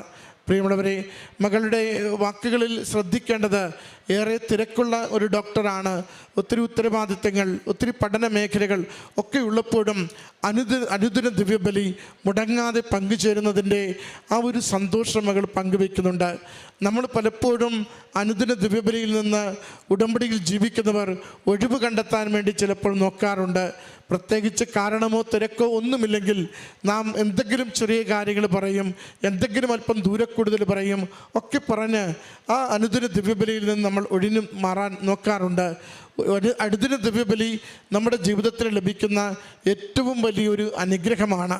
ഈശോയുടെ പീഡാസഹനത്തോട് മരണോത്ഥാനത്തോട് നമ്മുടെ ജീവിതത്തെ ചേർത്ത് വെച്ചുകൊണ്ട് അവിടുത്തെ തിരുരക്തത്താലും തിരുശരീരത്താലും നമ്മളെ സംരക്ഷിക്കുകയും പ്രസാദപരം നിറച്ചു നൽകിക്കൊണ്ട് ഓരോ ദിവസവും പുതിയ സന്തോഷത്തോടെ പുതിയ ആത്മീയതയോടുകൂടി ജീവിക്കുവാൻ നമ്മളെ സഹായിക്കുന്നതുമാണ്.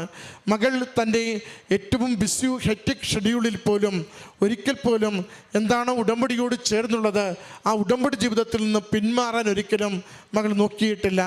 മകൾ പറഞ്ഞിരുന്നു, നേരത്തെ ഉടമ്പടിക്ക് മുമ്പ് വീക്കെൻഡ് പ്രോഗ്രാം പോവുക, സന്ധ്യാപ്രാർത്ഥന വേണമെങ്കിലൊന്ന് മുടക്കുക, അങ്ങനെയൊക്കെ പല കാര്യങ്ങൾ ഞങ്ങൾക്കുണ്ടായിരുന്നു.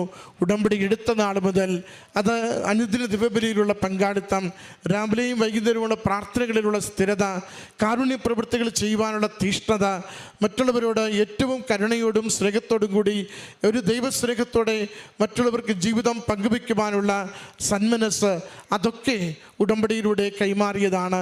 ചെറിയ ചെറിയ കാര്യങ്ങൾക്ക് വേണ്ടി യാതൊരു എക്സ്ക്യൂസും ഞങ്ങളുടെ ആത്മീയ ജീവിതത്തെ ക്ഷയിപ്പിക്കുന്ന തരത്തിൽ ഞങ്ങൾ ചെയ്യില്ലായിരുന്നു. അത് 2 ജപമാലകൾ ചൊല്ലുന്നത് എവിടെ പോയി വന്നാലും എത്ര വൈകിയാലും അമ്മയോട് കൃത്യമായി സംസാരിച്ച് പ്രാർത്ഥിച്ച് എളിമപ്പെട്ട് ആ ഒരു ബന്ധത്തിലാണ് ജീവിതത്തെ കൊണ്ടുപോയിക്കൊണ്ടിരുന്നത്.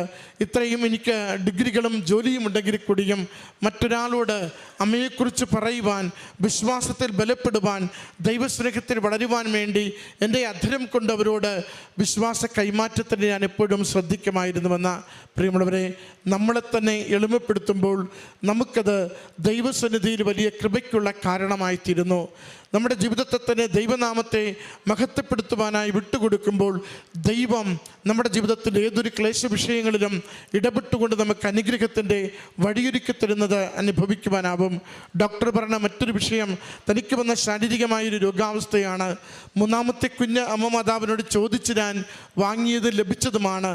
അതിനുശേഷം എൻ്റെ ശാരീരികമായി വന്ന ഒരു വയ്യായിക, അത് ആഴ്ചകൾ കഴിഞ്ഞു, മാസങ്ങൾ കഴിഞ്ഞിട്ടും മാറാതെ വല്ലാത്ത രീതിയിൽ ജീവിതം ബുദ്ധിമുട്ടിച്ചപ്പോൾ ഉടമ്പടി തൈലം പൂശി പ്രാർത്ഥിക്കുകയും അതിലൂടെ എനിക്ക് പൂർണ്ണ സൗഖ്യം ലഭിക്കുകയും ചെയ്തുവെന്ന അതൊരു ഡോക്ടർ അൾത്താരയിൽ സാക്ഷ്യപ്പെടുത്തുമ്പോൾ ഉടമ്പടി തൈലം എത്ര കണ്ട് പവർഫുള്ളാണ്, ദൈവികമായ ശക്തിയെ പ്രസരിപ്പിക്കുന്നതും നമ്മുടെ ജീവിത വിഷയങ്ങളെ ഏറ്റെടുത്ത് പരിഹരിക്കുവാൻ ശക്തിയുള്ളതുമാണെന്ന് നമ്മളെ ഓർമ്മിപ്പിക്കുകയാണ്. ഉടമ്പടിയുടെ നേർച്ച വസ്തുക്കൾ ഓരോന്നും അത് ജോസഫ് അച്ഛൻ തനിക്കുള്ള ആത്മീയ കൃപകൾ ഉപയോഗിച്ച് പ്രത്യേകമാവതും പ്രാർത്ഥിച്ചാശീർവദിച്ച് നമുക്ക് കൈമാറുന്നതാണ്. വിശ്വാസത്തോടെ ദൈവാനുഗ്രഹത്തിന് ഇത് കാരണമാകുമെന്ന ബോധ്യത്തോടു കൂടി നാം അത് ഉപയോഗിക്കുമ്പോൾ അമ്മ മാതാവിൻ്റെ പ്രത്യക്ഷീകരണത്തിന് സാക്ഷികളാകുവാൻ, യേശുവിൻ്റെ സൗഖ്യാനുഭവത്തിൻ്റെ സാക്ഷികളാകുവാൻ നമ്മളെ അത് മാറ്റിക്കൊണ്ടിരിക്കും, നമുക്കത് ഉപകാരപ്പെട്ടുകൊണ്ടിരിക്കും. ഈ മകൾക്ക് ലഭിച്ച ഈ വലിയ നന്മകളെയും അനുഗ്രഹങ്ങളെയും അമ്മ മാതാവിനും തിരുക്കുമാരനും നന്ദി പറഞ്ഞുകൊണ്ട് കരങ്ങളടിച്ച് ഈ സാക്ഷ്യം നമുക്ക് സമർപ്പിക്കാം. ധ്യാനിക്കട്ടെ. ആദ്യം തന്നെ ഈശോയ്ക്കും അമ്മ മാതാവിനും ഈ ഒരു തിരുവൾത്താരയിൽ വന്ന് നിൽക്കാൻ സാധിച്ചതിന്, എനിക്കൊരു അവസരം തന്നതിന് ഈശോയ്ക്കും മാതാവിനും 1000 കോടി നന്ദി പറയാണ്. കാരണം ഞാനൊട്ടും പ്രതീക്ഷിച്ചിരുന്നതല്ല. എല്ലാവരും സാക്ഷ്യം പറയുമ്പോൾ എനിക്ക് ആഗ്രഹം ഉണ്ടായിരുന്നു ഇങ്ങനെ വന്നൊന്ന് സാക്ഷ്യം പറയണം എന്നുള്ളത്. പക്ഷേ എൻ്റെ ലൈഫിൽ അത് നടക്കും എന്നുള്ളത് എനിക്ക് ഒട്ടും ഹോപ്പില്ലാതാണ് ഞാൻ ആക്ച്വലി ഇവിടെ വരുന്നത്. ഞാൻ 2024 ജൂൺ 3-ാം തീയതിയാണ് ആദ്യമായിട്ട് ഇവിടെ വന്ന് ഉടമ്പടി എടുക്കുന്നത്. കഴിഞ്ഞ വർഷം ജൂൺ 3-ാം തീയതി. അപ്പം എനിക്കിപ്പം പലരും ഞാൻ പറഞ്ഞു കേട്ടിട്ട് ഞങ്ങളുടെ അടുത്തുള്ള ആൾക്കാരും പറഞ്ഞ് ഞാൻ ഉടമ്പടിയും കൃപാസനത്തിനെ പറ്റിയൊക്കെ അറിയുന്നത് അങ്ങനെയാണ്. അതിനു മുന്നേ എൻ്റെ അമ്മയുടെ ചേട്ടൻ പറഞ്ഞാണ് ഞാൻ കൃപാസനത്തെ പറ്റി കൂടുതലും അറിയുന്നത്. ജൂൺ 3-ാം തീയതി ഞാൻ ഉടമ്പടി എടുത്ത് അന്ന് ഞാനിതുപോലെ IELTS നല്ല സ്കോറിൽ പാസ്സായി UK പോകാനുള്ള പ്രൊസീജിയേഴ്സും കാര്യങ്ങളും എല്ലാം ചെയ്തുകൊണ്ടിരിക്കുമായിരുന്നു. അപ്പം കൂടെ പഠിക്കുന്നവരും കാര്യങ്ങളും എല്ലാം പെട്ടെന്നൊക്കെ കയറിപ്പോകുന്നു. ഞാൻ ഉടമ്പടി എടുക്കുമ്പോൾ ഓൾറെഡി ഞാൻ ഈ പ്രൊസീജിയറിലാണ്. അപ്പം പക്ഷേ ലോണും കാര്യങ്ങളും ഒന്നും ഞാൻ ഉദ്ദേശിച്ച പോലെ പെട്ടെന്ന് അങ്ങോട്ട് സാങ്ഷൻ ആയില്ല. കുറേ പ്രശ്നങ്ങളും കാര്യങ്ങളും ഒക്കെ ആയിട്ട് അത് മാറിപ്പോയി. അപ്പം അമ്മയുടെ ഒരു പേരിലൊരു സ്ഥലം ഉണ്ടായിരുന്നു, അത് അവസാനം കൊടുത്തിട്ടാണ് ഞാൻ ഫണ്ടും കാര്യങ്ങളും എല്ലാം അറേഞ്ച് ചെയ്തിട്ടുണ്ടായിരുന്നത്. പക്ഷെ നമുക്ക് UK വേണ്ടുന്ന ഒരു ഫണ്ട് ശരിയാവാത്തത് കൊണ്ട് ഞാൻ ആ കൺട്രി മൊത്തത്തിൽ മാറ്റി മാൾട്ടയ്ക്ക് വെച്ചു. കാരണം പകുതിക്ക് വെച്ച് മൊത്തത്തിൽ ക്യാൻസൽ ചെയ്തിട്ടാണ് നമ്മൾ വേറൊരു രാജ്യം വെക്കുന്നത്. അപ്പം പുറത്തേക്ക് പോകുന്നവർക്ക് അറിയാം അപ്പോൾ എത്രത്തോളം ടൈം ലാഗ് പിന്നെയും അതിലേക്ക് വരുമെന്നുള്ളത്. അപ്പം ഞാനപ്പോൾ മാതാവിനോട് പറഞ്ഞു, മാതാവേ ഞാൻ 2ാമത് വേറൊരു കൺട്രി വെക്കുകയാണ്, എൻ്റെ കൂടെ ഉണ്ടാവണം എന്നൊക്കെ പറഞ്ഞ് ഞാൻ 2ാമത് പിന്നെ റീസ്റ്റാർട്ട് ചെയ്തു. ജൂലൈ കഴിഞ്ഞ വർഷം ഈ സമയത്ത് ഞാനത് മാൾട്ടയ്ക്കുള്ളതെല്ലാം കംപ്ലീറ്റ് ചെയ്ത് വെച്ച് പേപ്പർ വർക്കും കാര്യങ്ങളും എല്ലാം പെട്ടെന്ന് പോയി. പക്ഷേ ഫീസ് അടയ്ക്കാനായിട്ട് പറ്റുന്നില്ല. കയ്യിൽ പൈസ ഉണ്ടായിട്ടും അതായത് നമ്മൾ ഫണ്ട് കയ്യിൽ കടന്നിട്ടും ഫീസ് അടയ്ക്കാൻ പറ്റാത്തൊരവസ്ഥയിലാണ് ഞാൻ നിന്നിട്ടുണ്ടായിരുന്നത്. പക്ഷെ പിന്നെ ഞാൻ മാതാവിൻ്റെ അടുത്തൊക്കെ പ്രാർത്ഥിച്ച്, മാതാവേ ഫീസ് കാരണം പൈസ കിടക്കുകയാണ്, അത് ചിലവാകും. മാതാവ് അതെല്ലാം പെട്ടെന്ന് ആ കാര്യങ്ങളെല്ലാം കുഴപ്പമില്ലാതെ പോയി. ഈ സമയത്ത് ഞാൻ എൻ്റെ ആദ്യത്തെ ഉടമ്പടിയിലാണ്. അപ്പം അതുവരെ എന്ന് പറയുമ്പോൾ ഞാൻ ഡെയിലി പള്ളിയിൽ പോകും രാവിലെ. പക്ഷേ ബൈബിൾ വായനയും കാര്യങ്ങളും ഒക്കെ കറക്റ്റായിട്ടല്ലായിരുന്നു. കാരണം ഞാനങ്ങനെ എല്ലാ ദിവസവും ബൈബിൾ വായിക്കുന്ന ഒരു വ്യക്തിയല്ലായിരുന്നു. അമ്മ എന്നും പറയായിരുന്നു എല്ലാ ദിവസവും ബൈബിൾ വായിക്കുന്നതൊക്കെ. പക്ഷേ കറക്റ്റായിട്ട് ഒരു 5 മിനിറ്റ് അല്ലെങ്കിൽ 10 മിനിറ്റ് പോലും തികച്ച് ഞാൻ വായിക്കത്തില്ലായിരുന്നു. പക്ഷേ ഉടമ്പടി എടുത്തേ പിന്നെ എല്ലാ ദിവസവും ആദ്യം ഭയങ്കര കറക്റ്റായിട്ട് അരമണിക്കൂർ കൂടുതലും ഞാൻ ബൈബിൾ വായിക്കുമായിരുന്നു. അമ്മ തന്നെ എൻ്റെ അടുത്ത് ചോദിച്ചിട്ടുണ്ട് അവളോടിപ്പോൾ പ്രാർത്ഥിക്കാൻ പറയേണ്ട കാര്യമില്ല എന്നുള്ളൊരു രീതിയിൽ. കാരണം അതുപോലെ ഞാൻ തീക്ഷ്ണമായിട്ട് പ്രാർത്ഥിച്ച് തുടങ്ങിയൊരു സമയമായിരുന്നു. കാരണം അറിയാം, ഇപ്പം യങ്സ്റ്റേഴ്സ് ഈ പ്രാർത്ഥന എന്ന് പറയുന്നൊരു സംഭവത്തിലേക്ക് വരാനായിട്ട് കുറച്ച് ടൈം എടുക്കും. അപ്പം ഞാനും ആ ഒരു രീതിയിലേക്ക് മാറി വന്നതിന് നല്ല ടൈം എടുത്തായിരുന്നു. ആദ്യത്തെ ഉടമ്പടി സെപ്റ്റംബറിൽ കഴിഞ്ഞു. പക്ഷേ എൻ്റെ പേപ്പർ വർക്ക് നല്ല ലാഗായി, പിന്നെയും ഇടയ്ക്ക് വെച്ചിട്ട്. പക്ഷെ ഞാൻ അപ്പോഴും എൻ്റെ ഹോപ്പ് കളഞ്ഞില്ല. ഞാൻ പിന്നെയും അത് കഴിഞ്ഞിട്ട് വന്നിട്ട് ഉടമ്പടി പുതുക്കി. എൻ്റെ ഉടമ്പടി രണ്ടാമത്തെ ഉടമ്പടിയിൽ ഞാൻ നിൽക്കുമ്പം എൻ്റെ വിസയ്ക്കൊക്കെ ഞാൻ വെച്ചു. 1 മാസം കഴിഞ്ഞപ്പോൾ എൻ്റെ വിസ റിജക്റ്റായി. ഒരു റീസണും ഇല്ല, നോ റീസണായിട്ട് എൻ്റെ വിസ റിജക്റ്റായി. ഫീസും കാര്യങ്ങളും എല്ലാം നമ്മൾ ഹാഫ് അടച്ചു, അക്കൗണ്ടിലും കാണിക്കേണ്ട എമൗണ്ട് എല്ലാം കാണിച്ചു, 10-16 ലക്ഷം രൂപ. എന്നിട്ടും നമുക്ക് വിസ റിജക്റ്റായി. എൻ്റെ ലൈഫിൽ ഞാൻ ആ ഒരു ടൈമിൽ കടന്നു പോയൊരു സന്ദർഭം എന്ന് പറയുന്നത്, എനിക്ക് എന്താ ചെയ്യണ്ടേന്ന് ശരിക്കും പറഞ്ഞാൽ എനിക്ക് അറിയത്തില്ല. കാരണം ഒരാളോട് ഇത് പറയാൻ പറ്റത്തില്ല നമുക്ക്. എൻ്റെ പപ്പ അമ്മ എന്നുള്ളതല്ലാണ്ട് വേറെ ഒരാളോട് നമുക്കിത് എനിക്ക് ഷെയർ ചെയ്യാൻ പോലും പറ്റത്തില്ല. കാരണം നമ്മൾ അതുപോലെ പുറത്തുനിന്ന് കടം മേടിച്ചിട്ടും ഒക്കെ റോൾ ചെയ്തിട്ടാണ് ഓരോ കാര്യങ്ങൾ ചെയ്തേക്കുന്നത്. എല്ലാവരും ഓൾറെഡി എപ്പോൾ തന്നെ അറിഞ്ഞു പോകുന്നുണ്ട് എന്നൊക്കെ. അപ്പം ചോദ്യമുണ്ട്, എപ്പോഴാണ് പോകുന്നതെന്നൊക്കെ ഉള്ള ചോദ്യം. ഇതും കൂടെ സഹിക്കാതായപ്പം എന്നെക്കൊണ്ട് അഡ്ജസ്റ്റ് ചെയ്യാൻ പറ്റുന്നതിൻ്റെ അപ്പുറത്തായിപ്പോയി. ലാസ്റ്റ് ഞാനപ്പം ആ സമയത്ത് ഞാൻ രണ്ടാമത്തെ ഉടമ്പടിയില്ല. ഞാൻ മാതാവിൻ്റെ അടുത്ത് കരഞ്ഞ് ചോദിച്ചു, ഞാൻ എന്നെക്കൊണ്ട് എന്തിനാ ഇങ്ങനെ കരയിക്കുന്നത്, എന്നെ ഇത്രയും പൈസ മുടക്കിക്കുന്നത്, എനിക്ക് വിധിച്ചതല്ലെങ്കിൽ അതങ്ങ് ആദ്യമേ എൻ്റെ കയ്യിൽ നിന്ന് മാറ്റിക്കൂടായിരുന്നോ എന്നുള്ളത്. പക്ഷെ നമ്മുടെ ഹിതമല്ല, ദൈവത്തിൻ്റെ ഹിതമാണ് പ്രവർത്തിക്കാൻ പോകുന്നത് എന്നുള്ളത് എനിക്ക് അപ്പോഴും മനസ്സിലായിട്ടില്ലായിരുന്നു. അത് കഴിഞ്ഞ് ഞാൻ അപ്പം എൻ്റെ മൈൻഡിലെന്ന് പറയുന്നത്, ഞാനിപ്പം പള്ളിയിൽ പോകുന്നത് അങ്ങ് നിന്ന് ആ സമയത്തേക്ക്. കാരണം എനിക്ക് പിന്നെ എൻ്റെ ഹോപ്പ് മൊത്തം പോയി, എന്നെക്കൊണ്ട് ഒക്കുന്നില്ല ഒന്നും. പക്ഷേ എൻ്റെ അമ്മ ആ സമയത്ത് പറഞ്ഞ്, പള്ളിയിൽ പോകാതിരുന്നിട്ട് കാര്യമില്ലല്ലോ, മാതാവ് ചെയ്യാനുള്ളത് ചെയ്യുമെന്നാണേലും. ഞാനിപ്പോൾ പിന്നെയും പള്ളിയിലൊക്കെ പോകാനായിട്ട് തുടങ്ങി, പിന്നെയും പ്രാർത്ഥനയൊക്കെ തുടങ്ങി. അത് കഴിഞ്ഞപ്പോഴത്തേക്ക് എനിക്ക് വീട്ടിൽ നിൽക്കാൻ പറ്റത്തില്ലായിരുന്നു. കാരണം ഇത് എല്ലാവരും ചോദ്യമൊക്കെ ആയപ്പം ഞാൻ പിന്നെ അവിടെ നിന്ന് എറണാകുളത്തിനായി ഐൽസ് കംപ്ലീറ്റ് ചെയ്തുകൊണ്ട് ഐൽസിൻ്റെ ട്രെയിനറായിട്ട് എറണാകുളത്തിന് ജോലിക്ക് പോയി. നവംബർ ഡിസംബർ 2 മാസം എൻ്റെ ഉടമ്പടിയിലാണ്. അപ്പം ഞാൻ പ്രത്യക്ഷീകരണ പ്രാർത്ഥനയും കാര്യങ്ങളും രാവിലത്തെയും വൈകിട്ടത്തെ എല്ലാം ഞാൻ കറക്റ്റായിട്ട് ആ സമയത്ത് അവിടെ ഇരുന്നും ചെല്ലുന്നുണ്ട്. കുർബാനയ്ക്ക് പോകുന്നത് ഞാനായിട്ട് മുടക്കിയതാണോ എന്താ സംഭവിച്ചതെന്ന് എനിക്കറിയത്തില്ല. പക്ഷേ ആ സമയങ്ങളിൽ ഞാൻ പോകുന്നില്ലായിരുന്നു. അത് കഴിഞ്ഞ് ജനുവരി ആയപ്പോഴത്തേക്ക് ഇത് രണ്ടാമത് ഞാൻ ഒന്നില്ലെങ്കിൽ മാൾട്ടയ്ക്ക് വെക്കണം എന്നുള്ളൊരു ക്രൂഷ്യൽ സ്റ്റേജ് ആയി എന്നെ സംബന്ധിച്ച്. കാരണം രണ്ടാമത് വെക്കണമെങ്കിൽ ഞാൻ വീണ്ടും പൈസ മുടക്കണം അതുപോലെ നന്നായിട്ട്. പക്ഷേ ഇവൻ ഏജൻസിക്ക് പോലും ഒരു ഉറപ്പില്ല അത് കിട്ടുമോ അല്ലെങ്കിൽ പിന്നെയും റിജക്റ്റ് ആവുമോ എന്നുള്ളത്. എന്നെ സംബന്ധിച്ച് എനിക്ക് എന്താ ചെയ്യേണ്ടതെന്നുള്ളത് ഒരു പിടിയില്ല. നാട്ടിൽ വല്ലതും പഠിക്കാൻ പോകണോ ഒന്നും അറിയാൻ മേലാതെ ഞാനൊരു ബിഗ് സീറോ ആയിട്ട് നിൽക്കുന്ന ഒരു സിറ്റുവേഷൻ. ഞാനൊരു 3-4 മാസം കടന്നു പോയത് എനിക്ക് എങ്ങനെ പറഞ്ഞ് എക്സ്പ്രസ് ചെയ്യേണ്ടതെന്ന് ഒരിക്കലും പറ്റാത്തൊരു ടൈമിലൂടെയാണ് ഞാനും എൻ്റെ ഫാമിലിയും പൊയ്ക്കൊണ്ടിരുന്നത്. ഒരാളോട് ഞങ്ങൾ പറഞ്ഞിട്ടില്ല വിസ റിജക്റ്റ് ആയെന്നുള്ളത്, ലാഗാണ് എന്നുള്ള രീതി മാത്രമാണ് പറഞ്ഞു നിൽക്കുന്നത്. ലാസ്റ്റ് ഞാനപ്പം അത് കഴിഞ്ഞ് ഡിസംബറിൽ അവിടുന്ന് റിസൈൻ ചെയ്ത് എറണാകുളത്തുനിന്ന് റിസൈൻ ചെയ്ത് തിരിച്ചു പോകുന്നു. ജനുവരി 15-ാം തീയതി എന്നെ ഏജൻസിയിൽ നിന്ന് വിളിച്ചിട്ട് ചോദിച്ചു, ഇന്നാണ് ലാസ്റ്റ് ഡേറ്റ്, എന്താ ചെയ്യേണ്ടത്? ജനുവരി 14-ാം തീയതി എന്താ ചെയ്യേണ്ടത്? ഒരു ദിവസവും കൂടെ ഉള്ളൂ, എന്തെങ്കിലും ഒരു ഡിസിഷൻ ഉണ്ടെങ്കിൽ പറയണം, ഒന്നില്ലേ ക്യാൻസൽ ചെയ്യാല്ലേ റീഅപ്ലൈ ചെയ്യാന്നുള്ളത്. എനിക്കൊന്നും ചെയ്യാനില്ല, എനിക്കെന്താ പറയേണ്ടതെന്ന് അറിയത്തില്ല. കാരണം എന്നെക്കൊണ്ട് റിസ്ക് എടുക്കാൻ പറ്റത്തില്ല പിന്നെയും ഇത്രയും ഫണ്ട് മുടക്കാനായിട്ട്. അതിനുള്ള ആ ഒരു സിറ്റുവേഷനിലും അല്ലായിരുന്നു ഞങ്ങൾ. ലാസ്റ്റ് ഞാൻ രാത്രി അമ്മയെടുത്ത് പറഞ്ഞു, നമുക്ക് നാളെ കൃപാസനത്തിൽ പോകാം. ഞാൻ ഉടമ്പടി തീർന്നിട്ട് ഡിസംബർ അവസാനം തീർന്നത്. അപ്പം എറണാകുളത്തായിട്ട് പുതുക്കാൻ പറ്റിയില്ല, 2 ആഴ്ചയായി. അപ്പം നമുക്ക് ഉടമ്പടി പുതുക്കാൻ നാളെ കൃപാസനത്തിൽ പോകാമെന്ന് പറഞ്ഞു. എനിക്കിവിടെ വന്നിട്ട് എനിക്ക് മാതാവിനെ ഒന്ന് നോക്കാനോ അല്ലെങ്കിൽ ഒന്ന് കരഞ്ഞ് പ്രാർത്ഥിക്കാനോ ഒന്നും പറ്റാത്തൊരവസ്ഥയിലാണ് ഞാൻ നിൽക്കുന്നത്. കാരണം അന്നത്തെ ഒരു ദിവസം എന്ന് പറയുന്നത് എൻ്റെ ലൈഫിൽ ഞാൻ എന്തെങ്കിലും ഒരു തീരുമാനം എടുത്തേ പറ്റത്തുള്ളൂ. ഞാനിത് പറയുമ്പോൾ എത്രത്തോളം നിങ്ങൾക്ക് മനസ്സിലാവും എനിക്കറിയില്ല. പക്ഷെ അന്നത്തെ ആ ഒരു ദിവസം എന്നുള്ളത്, ഞാനിവിടെ ഉടമ്പടി പുതുക്കാൻ എൻ്റെ മേളിൽ ക്ലാസ് ചിന്തിക്കുമ്പോഴും അവിടെ അച്ഛൻ പറയുന്നതും ബ്രദർ പറയുന്നതും ഒന്നും എൻ്റെ തലയ്ക്കകത്തോട്ട് കയറുന്നില്ല. എൻ്റെ മൈൻഡിൽ അന്ന് ഉച്ചക്കത്തേക്ക് എനിക്കൊരു ഡിസിഷൻ എടുക്കണം, എന്തെങ്കിലും ഒന്ന്. ഞാൻ ലാസ്റ്റ് ആ ക്ലാസ് എൻ്റെ ഇടയ്ക്കെപ്പോഴും ക്ലാസ്സൊക്കെ കഴിഞ്ഞിട്ട് നമുക്ക് പേപ്പറും കാര്യങ്ങളും എല്ലാം ആവശ്യങ്ങൾ എഴുതാനുള്ള പേപ്പറൊക്കെ ബ്രദർ തരുന്നതിനിടയ്ക്ക് എൻ്റെ അടുത്ത്, ഞാൻ ഈ സൈഡിലാണ് ഇരുന്നത്, ആ സൈഡിൽ ഒരു ആൻറ്റി വന്നിട്ടിരുന്നു. അത്രയും നേരം അവിടെ ആരും ഇല്ലായിരുന്നു, വേക്കൻ്റ് ആയിരുന്നു ആ ചെയറും. കുറച്ച് കഴിഞ്ഞപ്പോൾ ഒരു ആൻറ്റി വന്നിട്ട് അവിടെ നിന്നിട്ട് വെച്ച്, മോൾ എവിടുന്നാണ് വരുന്നത്, എൻ്റെ പേരും സ്ഥലവും കാര്യങ്ങളും ഒക്കെ ചോദിച്ചു. ഇവിടെ വന്നിട്ട് മാതാവിനോട് പ്രാർത്ഥിച്ച് എന്തെങ്കിലും അനുഗ്രഹങ്ങളൊക്കെ നടന്നോ എന്നൊക്കെ. ഞാൻ ആ ആൻറ്റി പറയുന്നതിനൊക്കെ ചോദിക്കുന്നുണ്ടെങ്കിൽ എന്തൊക്കെയോ മറുപടിയൊക്കെ പറയുകയും ചെയ്യുന്നുണ്ട്, എന്താണെന്ന് പോലും ഞാൻ ആക്ച്വലി ഓർക്കണില്ല.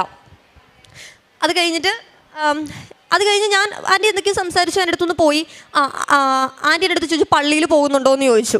ഞാൻ പറഞ്ഞു ആൻറ്റി പള്ളിയിൽ പോകുന്നുണ്ടായിരുന്നു, ഇപ്പോൾ 2 മാസമായിട്ട് പോകുന്നില്ല. പള്ളി അടുത്തുണ്ടോ എന്ന് ചോദിച്ചു. ഞാൻ പറഞ്ഞു പള്ളി അടുത്തുണ്ട്, പക്ഷേ ജോലിക്ക് പോകുന്നതുകൊണ്ട് പോകുന്നില്ല എന്ന് പറഞ്ഞു. അത് മനഃപൂർവ്വം മാറ്റി വെച്ചിരിക്കുന്ന ഒരു കാര്യമല്ലേ എന്നിങ്ങനെ ചോദിച്ചു. ഞാൻ പറഞ്ഞു അതെ ശരിയാണ്, ഞാനായിട്ട് മാറ്റി വെച്ചിരുന്നതാണ് പള്ളിയിൽ പോകാതിരുന്നത്, പക്ഷേ പ്രാർത്ഥനയും കാര്യങ്ങളൊക്കെ ഉണ്ടായിരുന്നു വെച്ചാൽ അതും ഉണ്ടായിരുന്നു.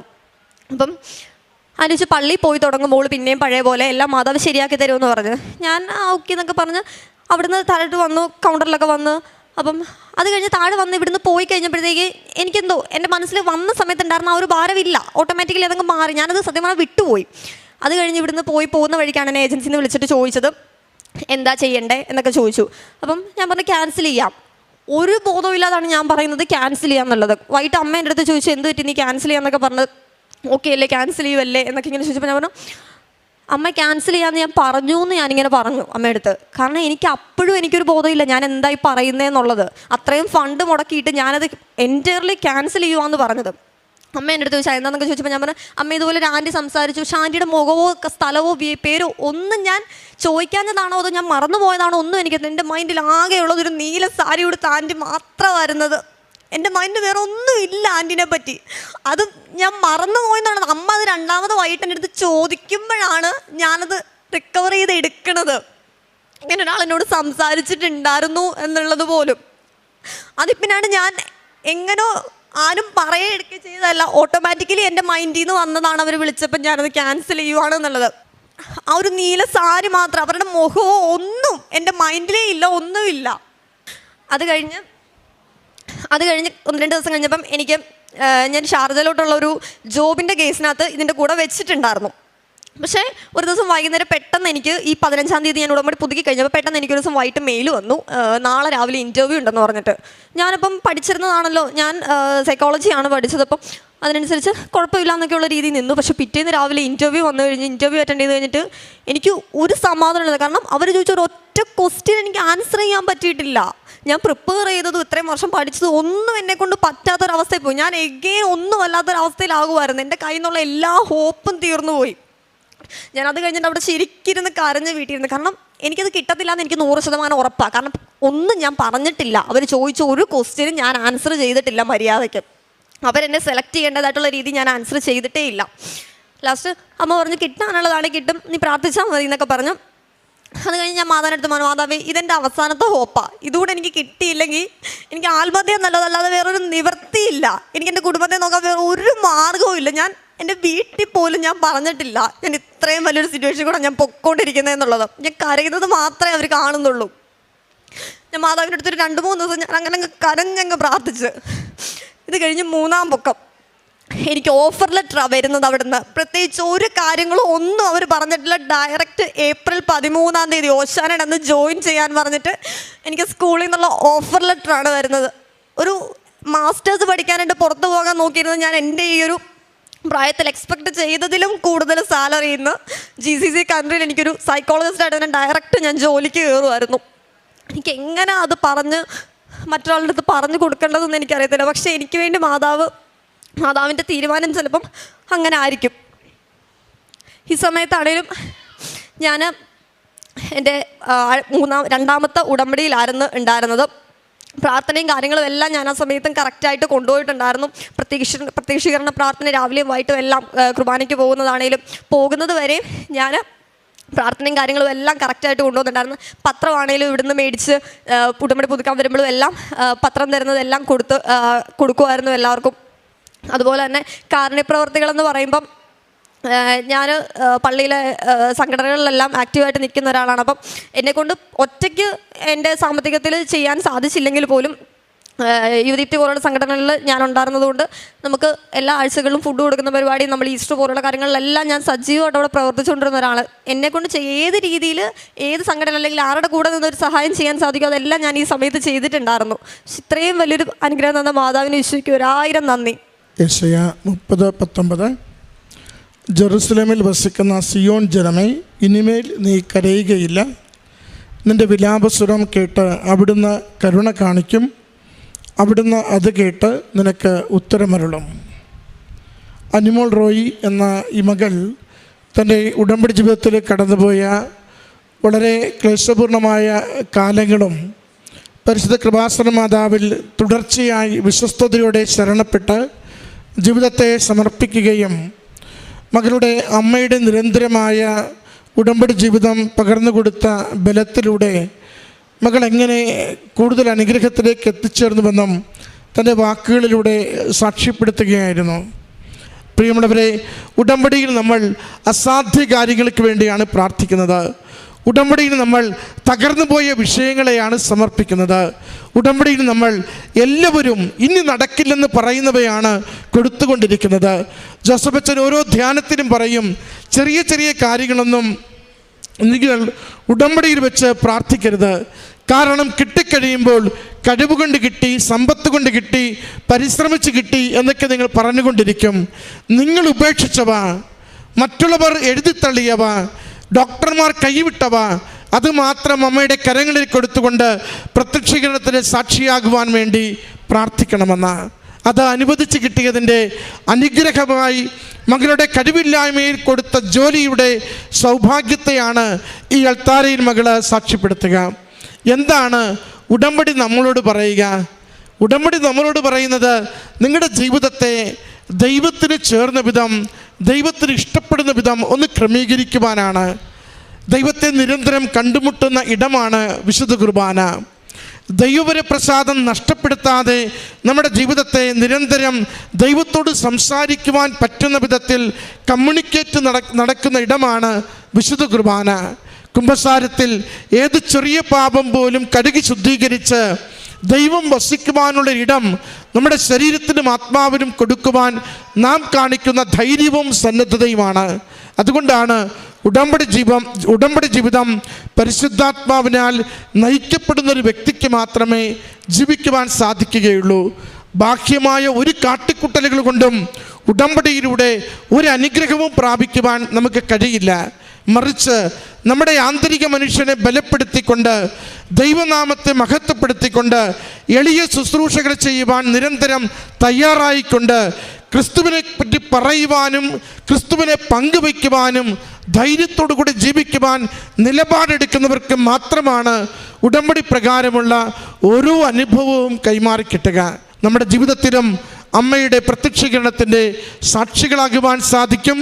നമ്മുടെ കണ്ണീര് തുടയ്ക്കപ്പെടും, നമ്മുടെ തകർച്ച മാറ്റപ്പെടും, നമ്മുടെ കടബാധ്യതകൾക്ക് ഇളവ് ലഭിക്കും. നമ്മുടെ ജീവിതത്തിൻ്റെ രോഗദുരിതങ്ങൾക്ക് സൗഖ്യവും ആശ്വാസവും തരുവാൻ അമ്മ മാതാവ് തിരുക്കുമാരനോട് പ്രാർത്ഥിക്കും.